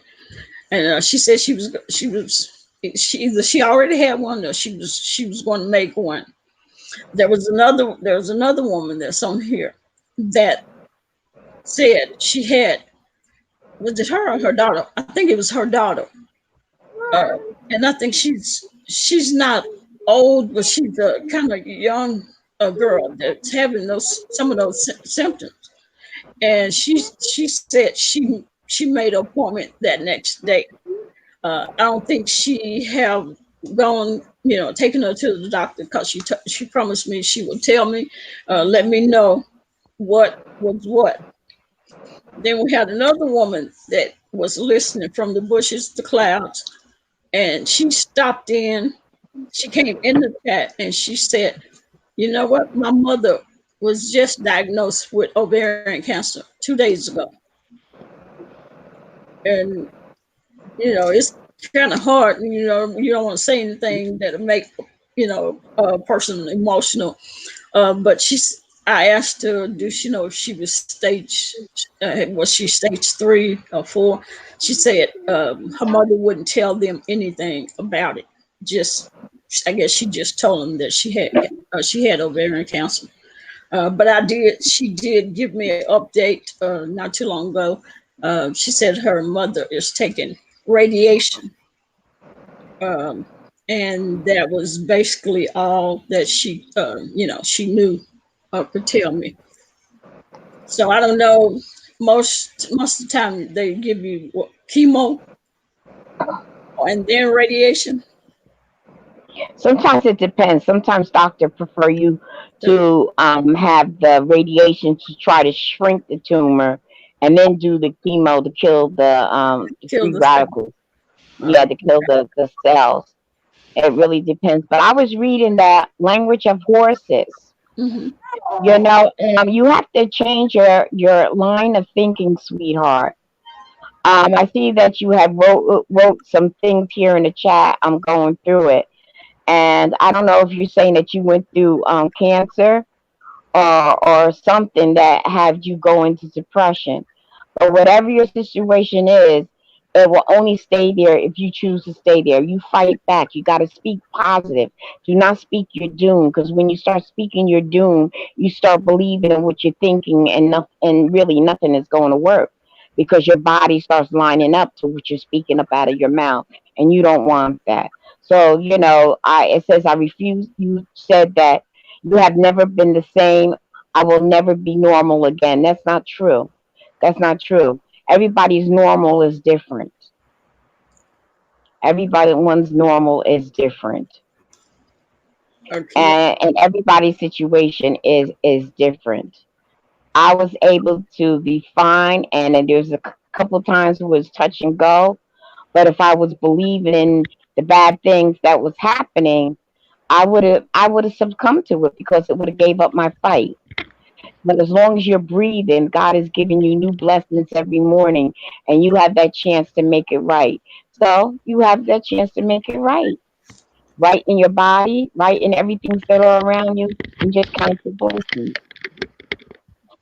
Change your way of thinking. You need a little bit of the renewing of the mind to change that stinking thinking to make it okay. Right now, you got stinking thinking, but you can diffuse that. So just work on that and try not to let a lot of negative things, even here on YouTube, you have to block that negative stuff because those spirits come out of wherever you're at and they enter into your way of thinking of your mind.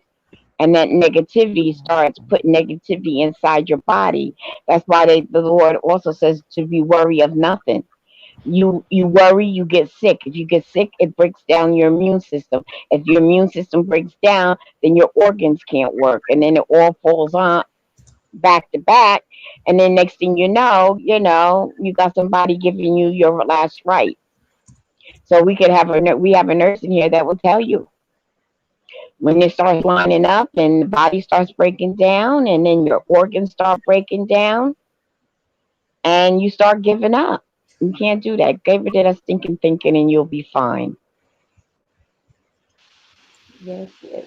Yeah, no, definitely. Positivity, because B, she was all about that.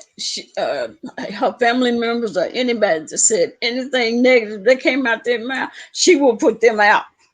She would put them out the house. I, I'm not having that. If you negative, you got to go. That's how she was, and I'll be like, don't do that. She's like, no, I can't. She's right. Then she get She us was right. she get her sage and go through the house, and she would not tolerate any negativity, none whatsoever. She don't care Now who it was. She'll put them, that brings on sickness. It brings on sickness. and In the she language of horses, you said that you suffer from PTSD. So do I, but it's going to get better. You just got to get help with it. Once the chemicals in your body balance out, and you find out what you have, horses. Apparently, horses bring you peace. Well, that's what God is using is the horses to balance out what's going on. You're blessed. yep. Yeah. If we missed anybody's question, if anybody had questions in the chat, if we missed it, let us know. Type it again. Oh, let me see. Fifi Ollie. Sis died, 49, pancreatic cancer. Brother died, long. What is that? Cancer. Long. They Oh, meant lung cancer, yeah. oh, okay, okay, okay. Living. Older living sister, 25 plus is a year survivor. Niece died of breast cancer at 31. Um, Okay, so apparently that cancer cell cancers and is like what Crockett always said, that is it's some type of thing in the family. So now that you know that this is what it is, then you know to change your diet so you don't get pancreatic cancer, which comes from I think being a diabetic and stuff like that. Lung cancer. You got all these things you do to prevent it. Gastric cancer. So then you make sure that every year you get a colonoscopy and all this other stuff. You can fight against now that you know what you're fighting against. You know how to prevent it. you got 12 plus skin cancer, Fifi Ali. Hmm. Yeah, 12. that's hereditary. See, that's great. What was the skin cancer from? Was it from the sun? Yeah, yeah, it can be hereditary. Mhm.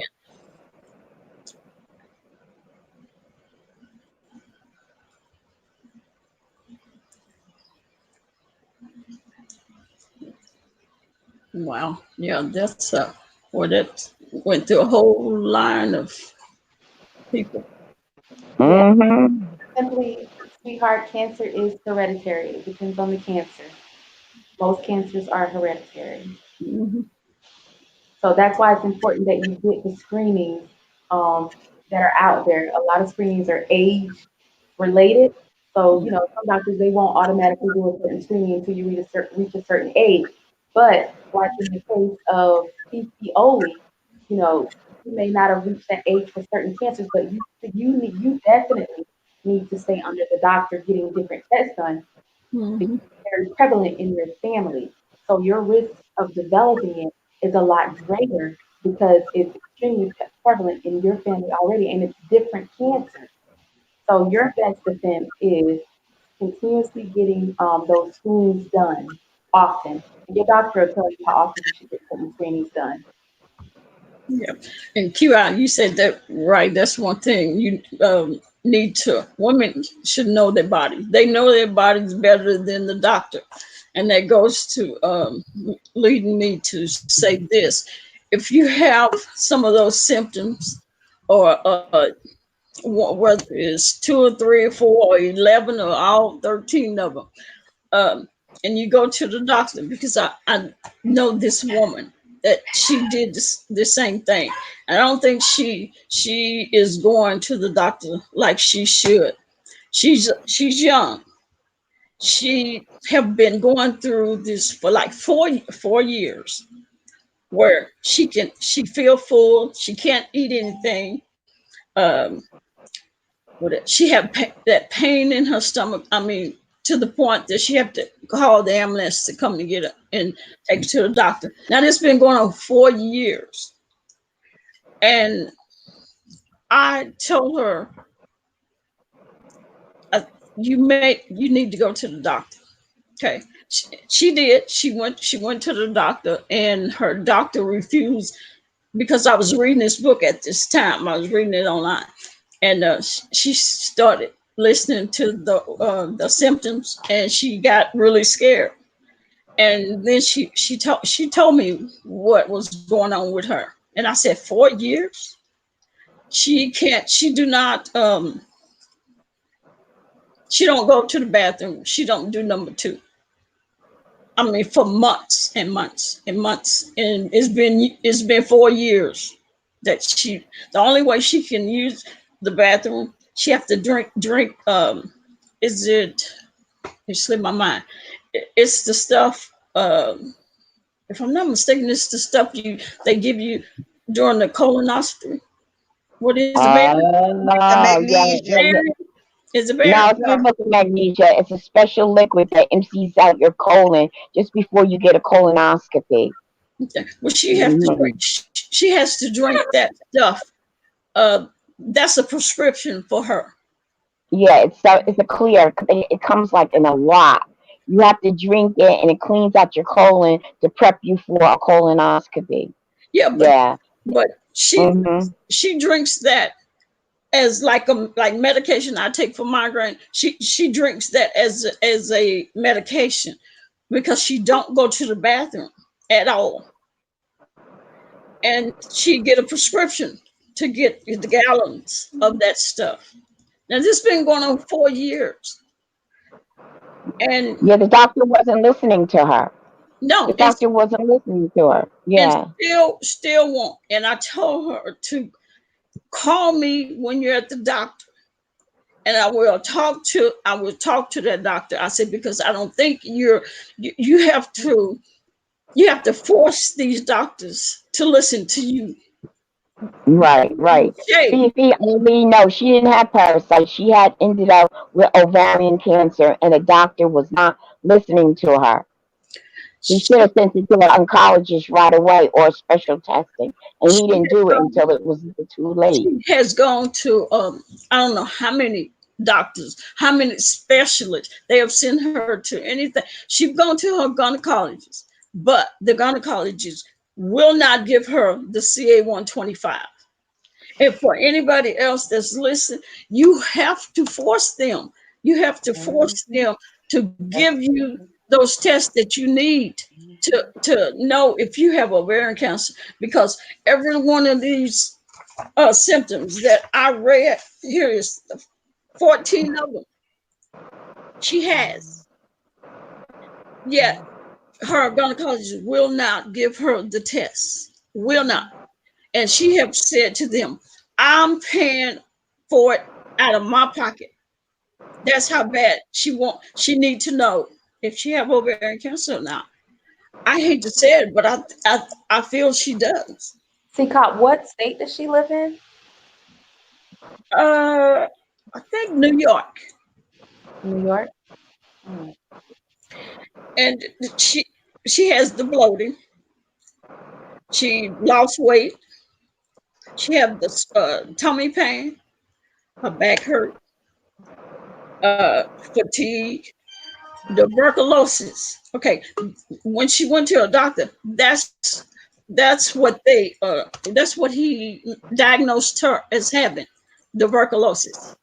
And which, if I'm mistaken, if I can remember, tuberculosis is what she's going through, and it's no cure for tuberculosis, where she cannot empty her own bowel.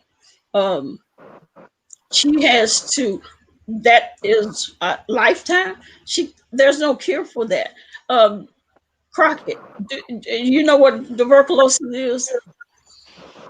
Are you referring to tuberculosis? No, it's called tuberculosis. Oh, is it? It has, yes, Oh, are tuberculosis. you talking about diverticulosis? Yeah, yeah. Okay, it's like polyps in the bowel. Oh, it's Is that because what I you're know diverticulosis? Well, not she, polyps. I'm sorry, it's not polyps. It's pockets in the intestines, and people who have diverticulosis, they can't eat like strawberries or seedy foods because it can cause inflammation, and those seeds can get caught up in those pockets, which causes them to go to the hospital because they're in severe pain all the And time. it's very painful. I had it every time after I had chemo. I would end up in the hospital, diverticulitis. Oh my God, it was so painful. One time I ended up in the hospital a whole month behind that and almost died. It's really serious. but see, that's why he he diagnosed her as having that, but she have all those other symptoms. uh and see, I don't know. I don't know, because she be so bad she have to call an ambulance to take her to the hospital. And she Hmm. been admitted. They admitted her to the hospital. So I don't know, but that's a long time. That's 4 years. And then she did have to do the colonoscopy, and they took out some polyps. Um, and then Okay. what else did they do? But it haven't. I mean, nothing that they've done have solved anything. Which basically they really haven't did anything except for diagnosed her with that. It's been going on 4 years. She can't. She can only eat a little of something. Just, and she's full, and she won't eat because it hurts. Because she'll be going through. She'll go through that. Um,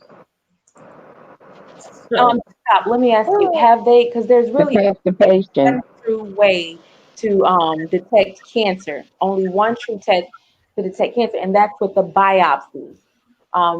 A biopsy is where they, for those of you who don't know, they put they get skin tissue or whatever tissue from mhm. whatever organ, and they put it under a microscope, and they look at the cells to see if they're abnormal or not. So, has she had a biopsy done on her colon at all, or did she just have the colonoscopy only? Because I, that biopsy will give a definitive answer. I think she just had the uh, colonoscopy, and they were supposed to be sending. She was supposed to be going to a gastro uh, doctor to get See a whatever they do. gastroenterologist, Huh?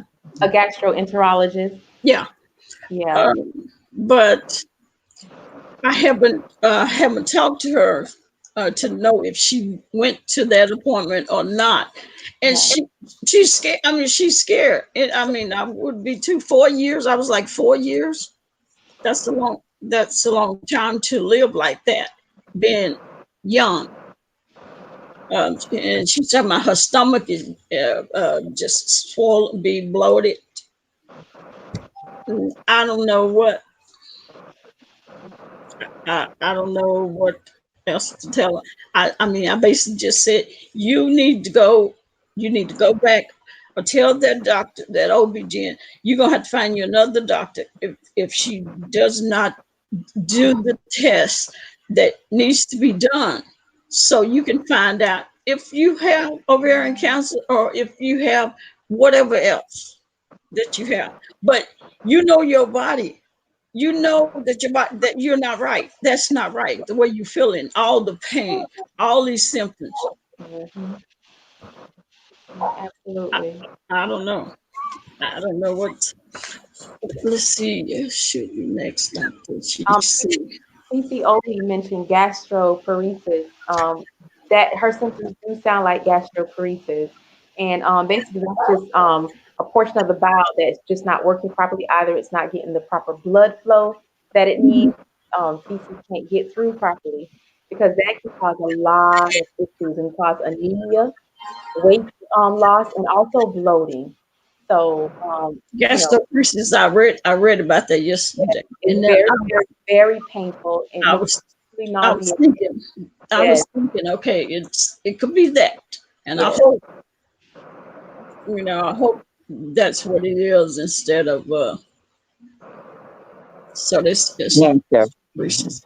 Okay, okay, yeah, I'm gonna tell her that she needs not to eat meat. She don't eat meat. Um, she ate she had ate some, was it shrimp or lobster, and she was in so much pain.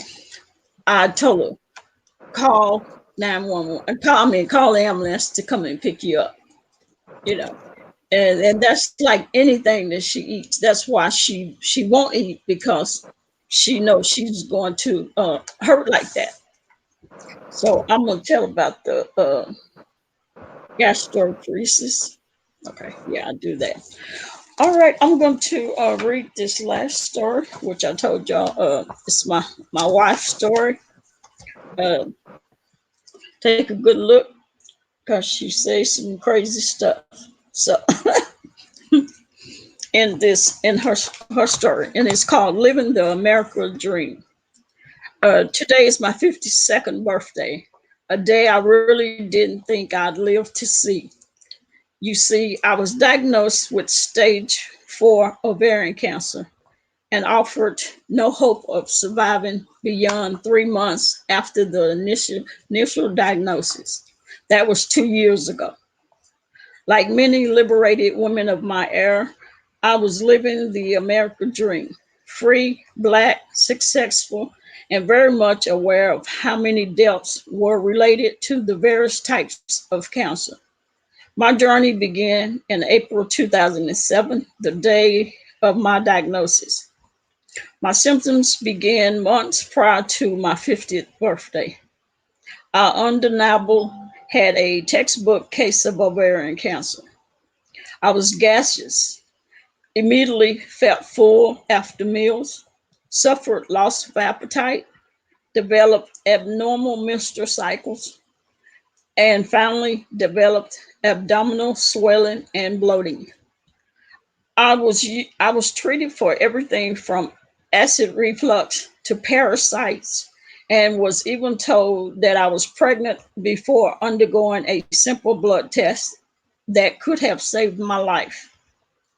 By my 50th birthday, I was gone misdiagnosed for 6 months prior to my medical examination, an examination that would have taken place if I had not refused to leave the doctor's office until he figured out what was wrong with me.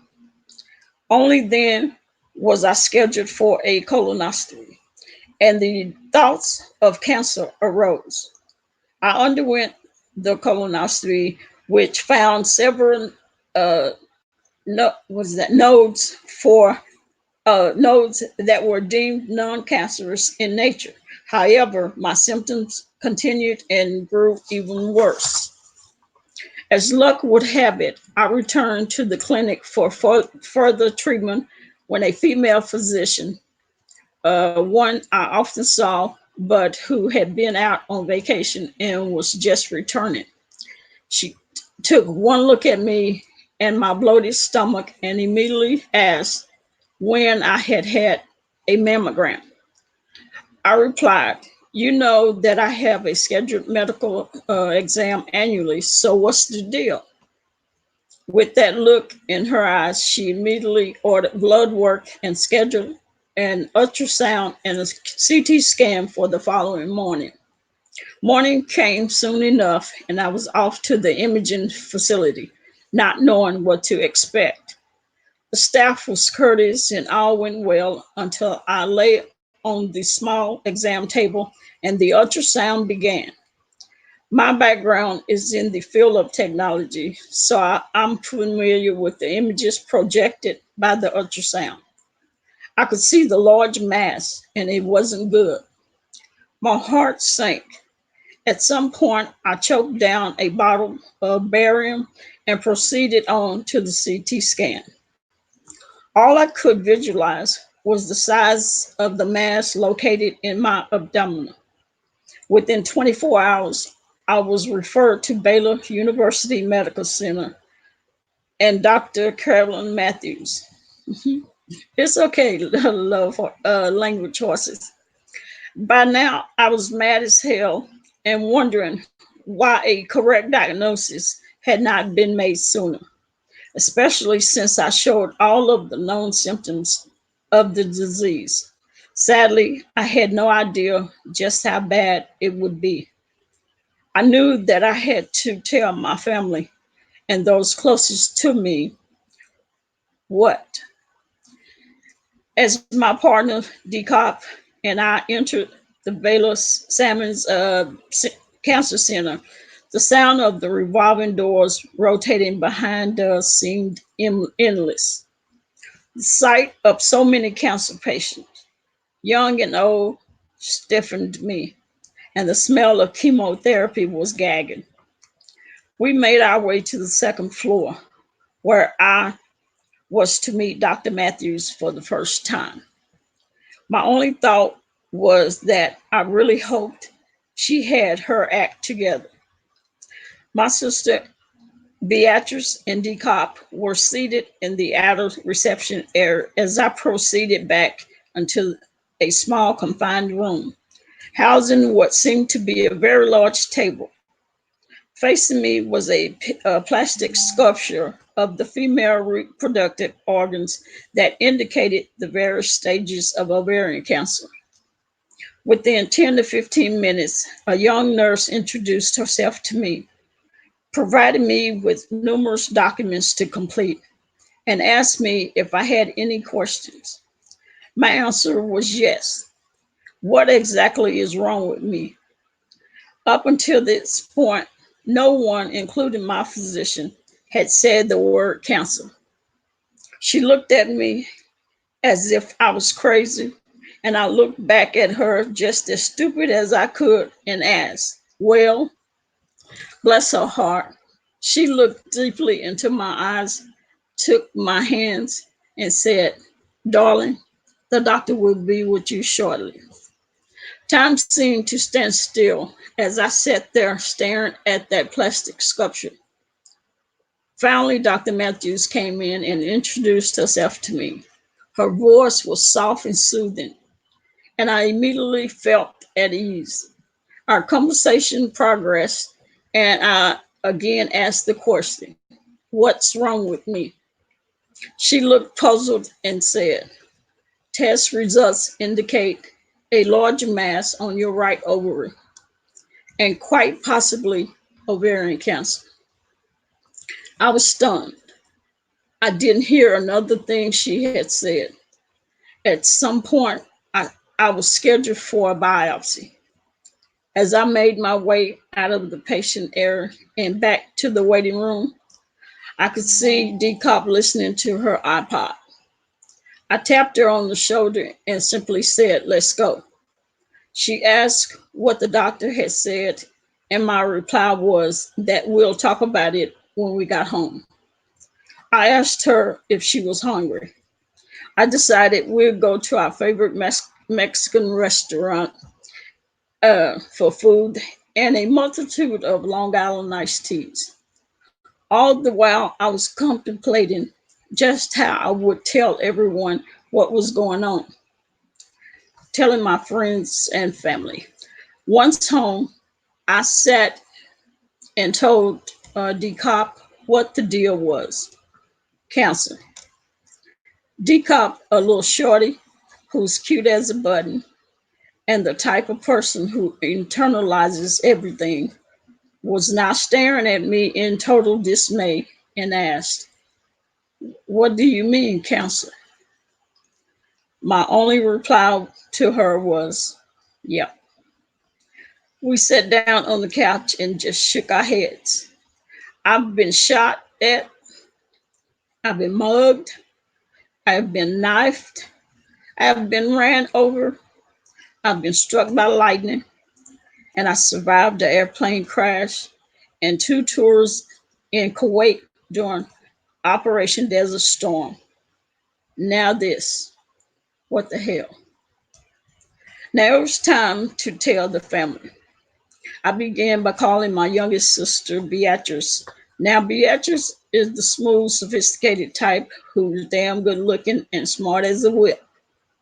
I knew that I would have a lot of explaining to do when it came to her. So I just wanted to get it over with. Sure enough, she began with, "What type of cancer? What are they going to do? Chemo, radiation, what?" There's one good thing about having a younger sister. You know that she's going to have everybody's phone number on speed dial. By the next afternoon, the was rolling in from Houston and San Antonio. I could barely get the door open as they burst in and began asking, "What are you going to do? Is your will in order? What about the power of attorney? What about a simple hello?" These people were a trip. I was still trying to wrap my mind around what was going on with me. So the commotion was a bit too much to handle. As I stood there stunned, my older sister decided that I wasn't of sound mind and they should handle everything for me.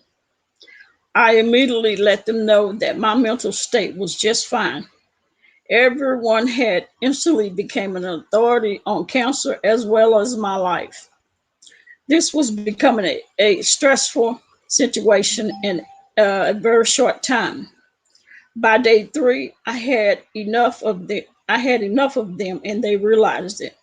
Offended to come to terms with what was going on, they packed up and departed, all except for Beatrice, who planned to stay for the biopsy scheduled for later that week. In private, Beatrice asked me what Tuesday arrived right on time, and the three of us zigged off to Baylor. Beatrice drove with that Houston style of vengeance.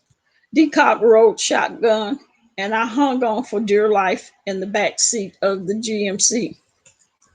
Our arrival and check-in went well.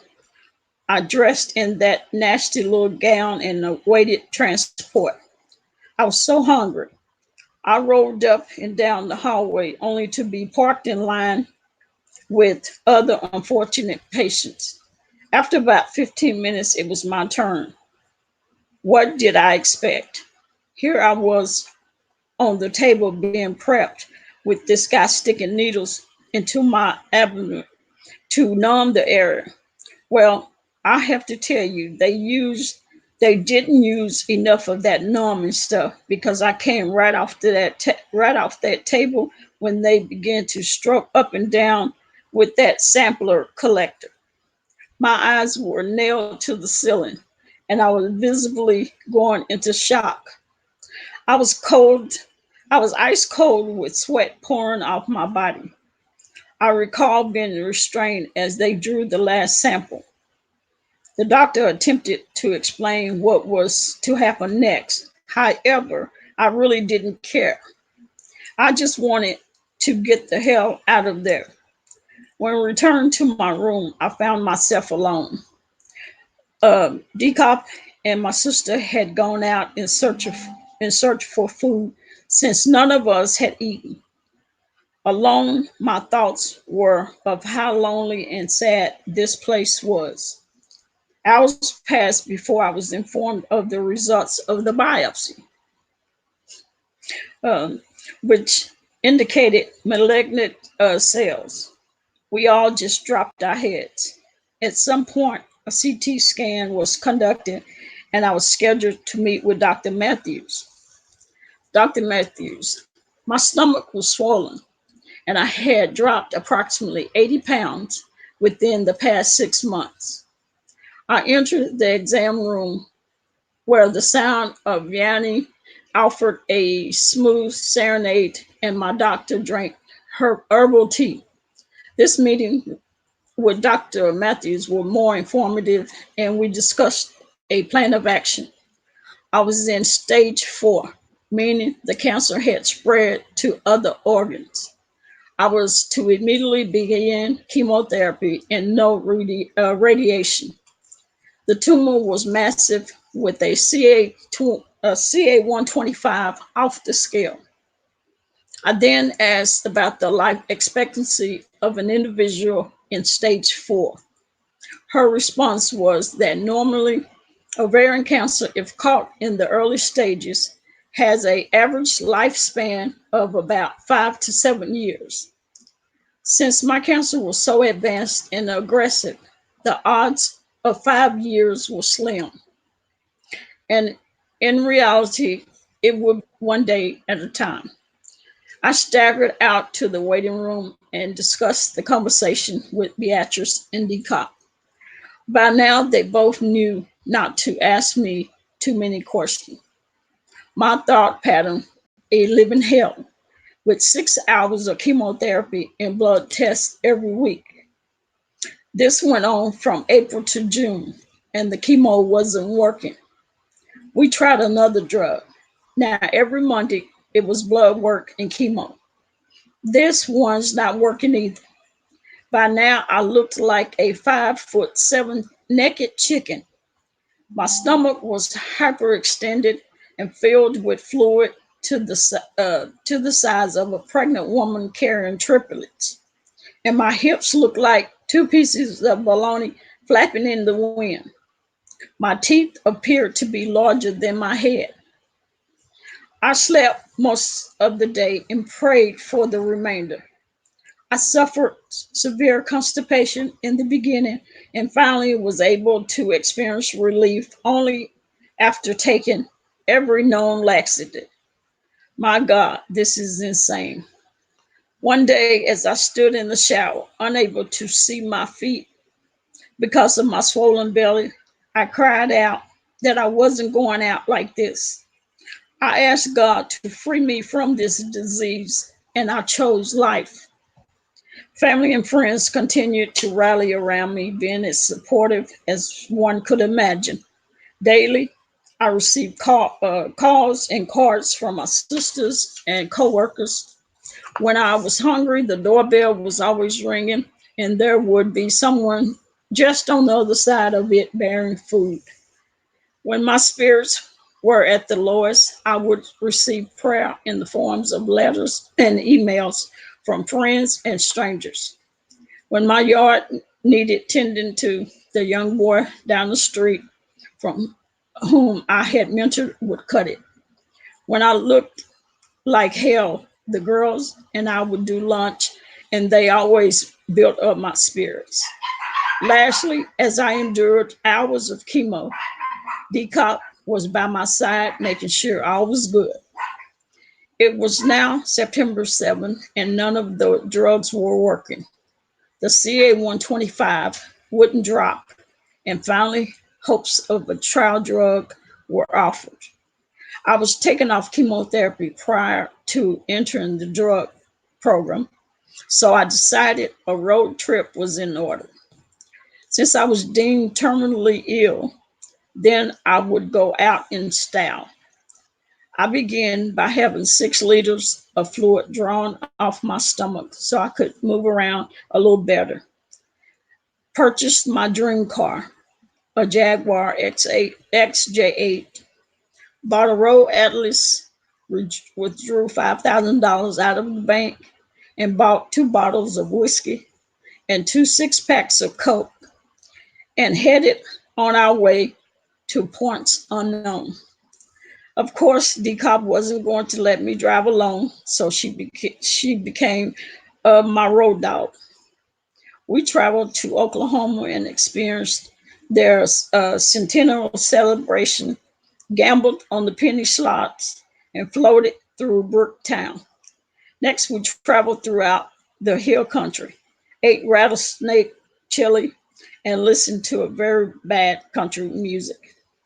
There, we rented a small shack of a cabin for a week and enjoyed all LBJ's country had to offer.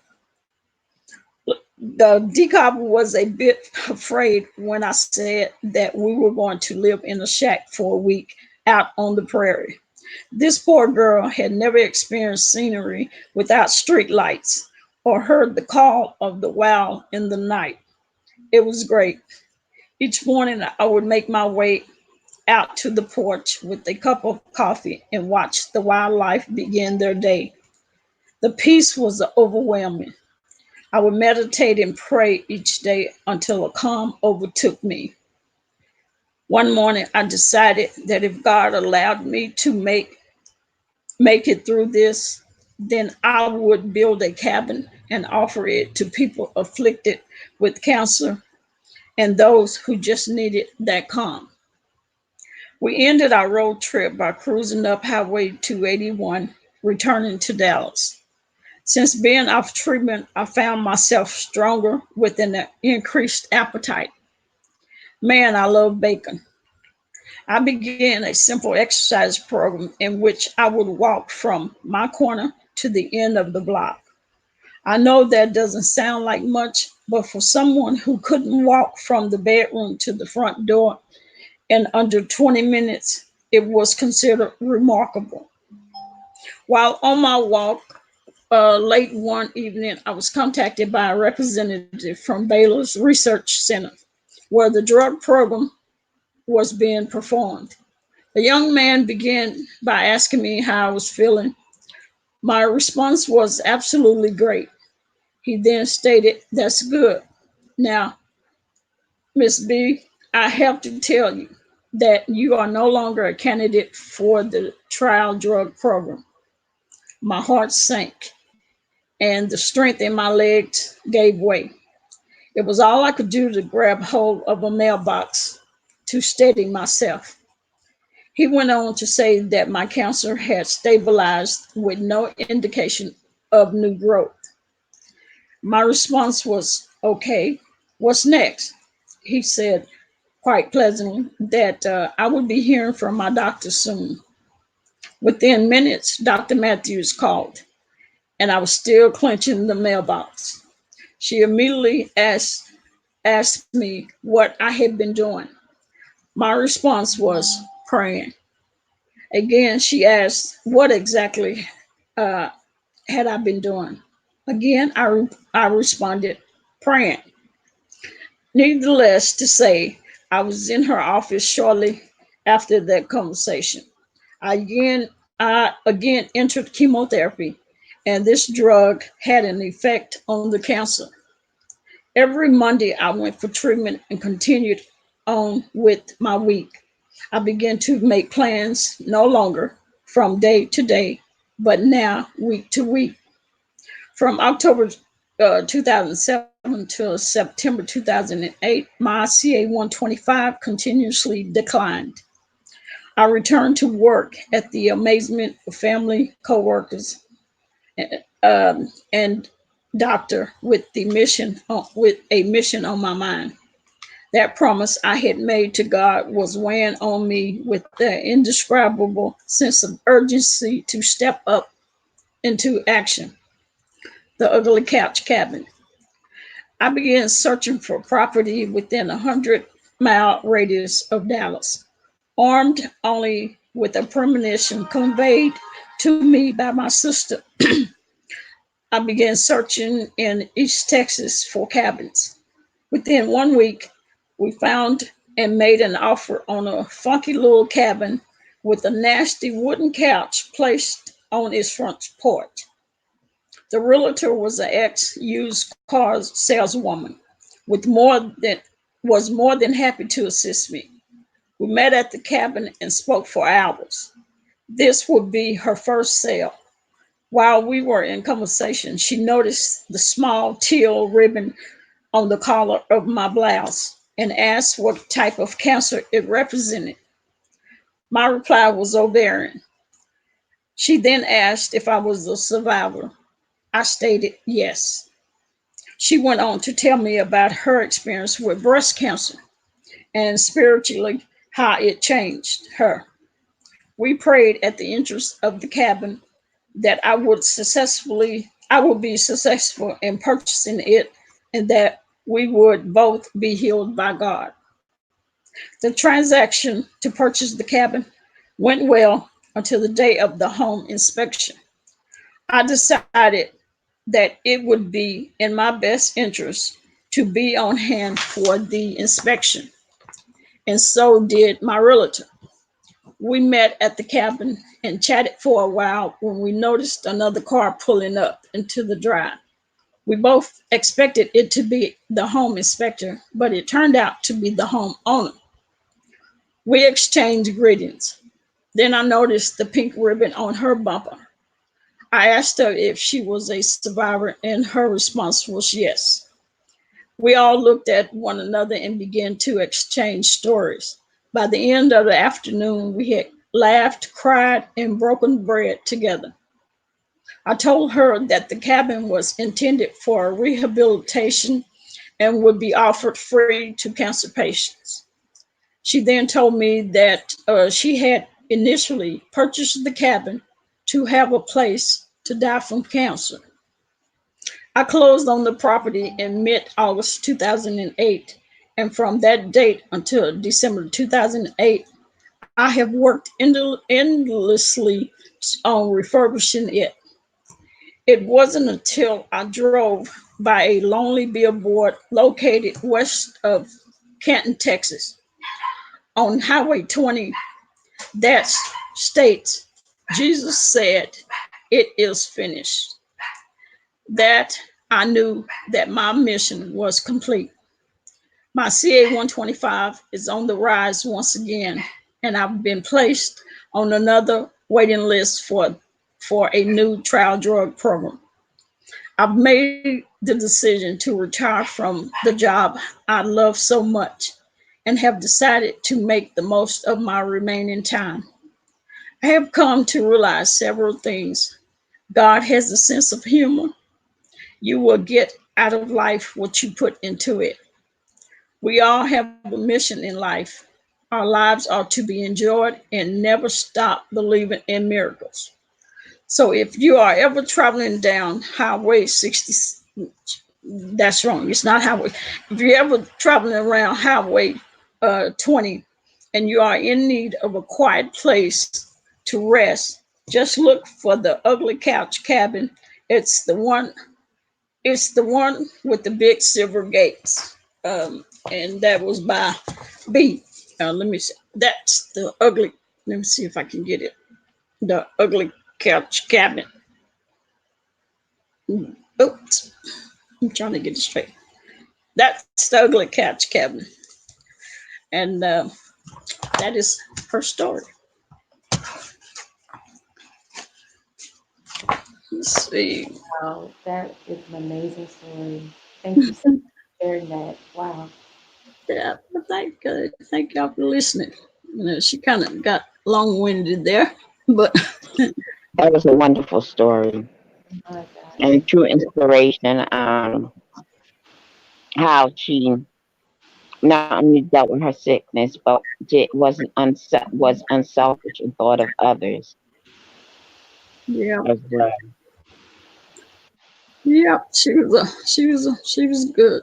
She was good. She was a good person until and if you watch if you I don't know the name, I should have named them my videos something different, but if you um look at my videos, you will come you'll be able to hear from the end that point uh, up until her death. Um, um, I did tell that I told that story in a couple of my videos. Um, uh, I think me, B Town, and it was some of the other people that was in the chat. We all was crying, Oh, but I did tell the story. Yep. She did pass away. She passed away at home. Um, I told them when her spirit left her body, uh, I I knew it. I mean, it was obvious that her spirit had left her body at one point, and we were taking her out to shower. Um, and she was okay. She could walk, talk, eat, drink, everything. And something just happened to her, and she just went like that, and the eyes, and I started screaming, crying. Um, and her sister was like, "Calm down, calm down." At that point, her body, her soul left her body.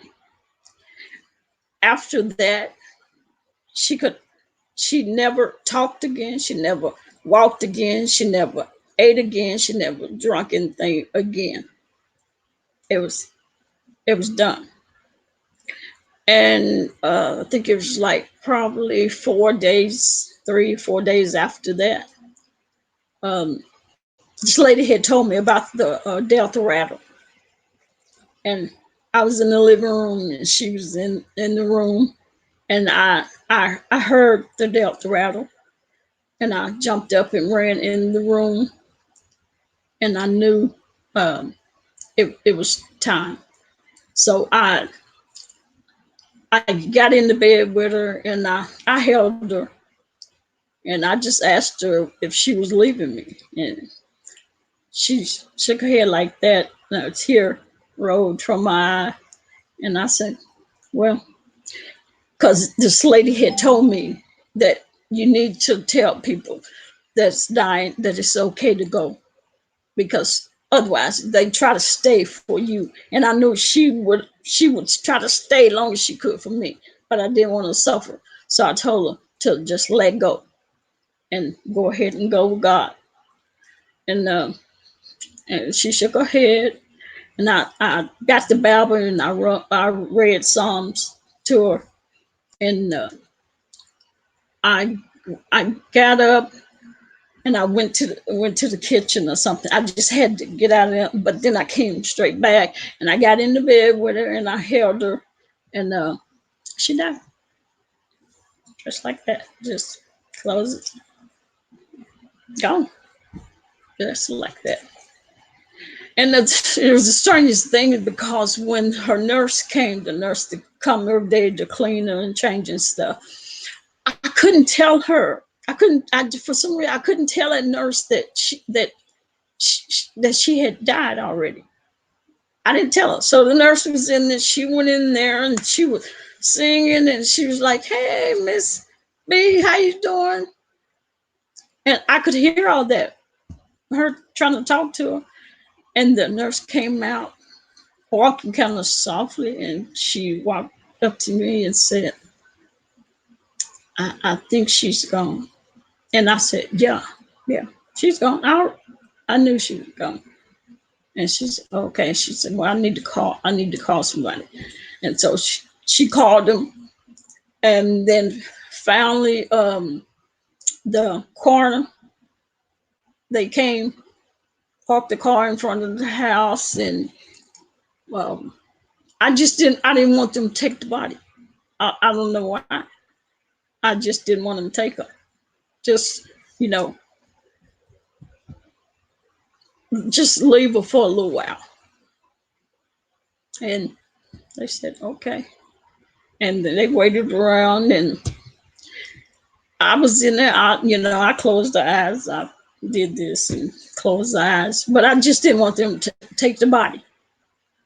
Not until, I don't know what it was, until I was able to say, okay. And when I did, I told them, I said, okay, you can take her. And they did. But I never thought, and she didn't think that I would be strong enough uh, to deal with her passing away in the house. She probably wouldn't have thought that I would be in the bed holding her when she go either. But I was, and so never say that you can't, because I did. And it was okay. It was good. Yeah. So, but she was a good woman, great, fantastic woman. Um, yeah. Anybody else? Anybody have any questions that we missed? Let's see, it's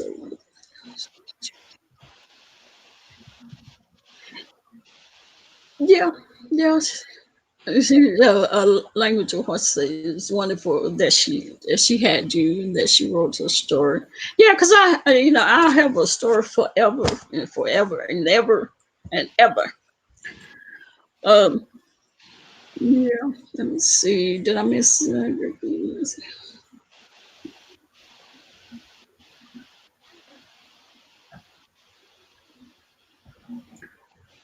Okay. Anybody else? Any questions? Any comments?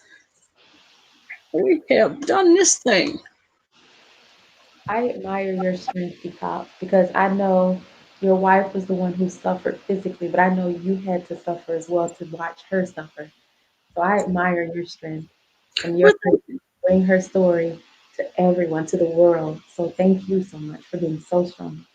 oh, well, thank you, thank you. I appreciate it. Yeah, it was just some. I don't know. I don't know what made me do this. It just hit me one day, and my books was packed away, and I thought, you know what? We passed those books out to just any woman that we seen. We were like, hey, here, let me give you something, and we would pass the books out. And I thought to myself, I said, you know what?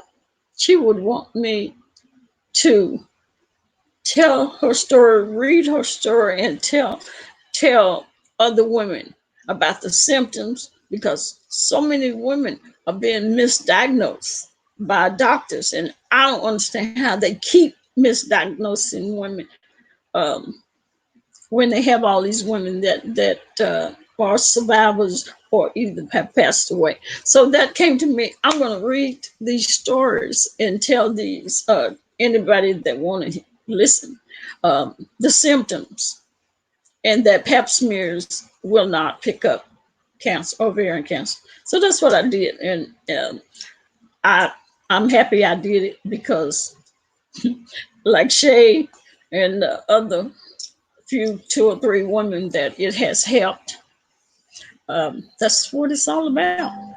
That's because what they say, knowledge is power. Absolutely. So, yeah. All right. I'm afraid to turn 49 since I lost a sister and brother at that age. I can imagine. But with ovarian cancer, like I said, you see, she was 50. I thought he was 53. She was 50. And a lot of those women in there was around that age, 50 and up. But now, after sending a 9-year-old, and see, it's just make sure you get tested. Make sure you go and get everything checked out. Anybody else? Yeah, learning to horses. I'm glad. we're here for you. Language of horses and anybody else. Um, the symptoms, like I said, if you can't remember them, they're on my community page for ovarian cancer. I don't know the ones for breast cancer, but I can tell you that about ovarian cancer. So I appreciate everybody for coming, being here, talking, telling their story. Anybody else got anything to say before we close it up? Thank you so much for having me. No No, problem. I'm pretty I can't much. believe I was able to stay for this video. I didn't think I was strong enough. You never know how strong you are until you have to be strong. Yes. Yeah, Yep. that's true. Mhm. Hmm. All right then. Well, we're gonna close it down. I appreciate y'all. Thank you. Thank And you. we are out of here. Okay. All right. Okay. Thank you. Blessings, everyone. Good night. All right. Thank you, Simply A. All right. Bye bye. Bye bye.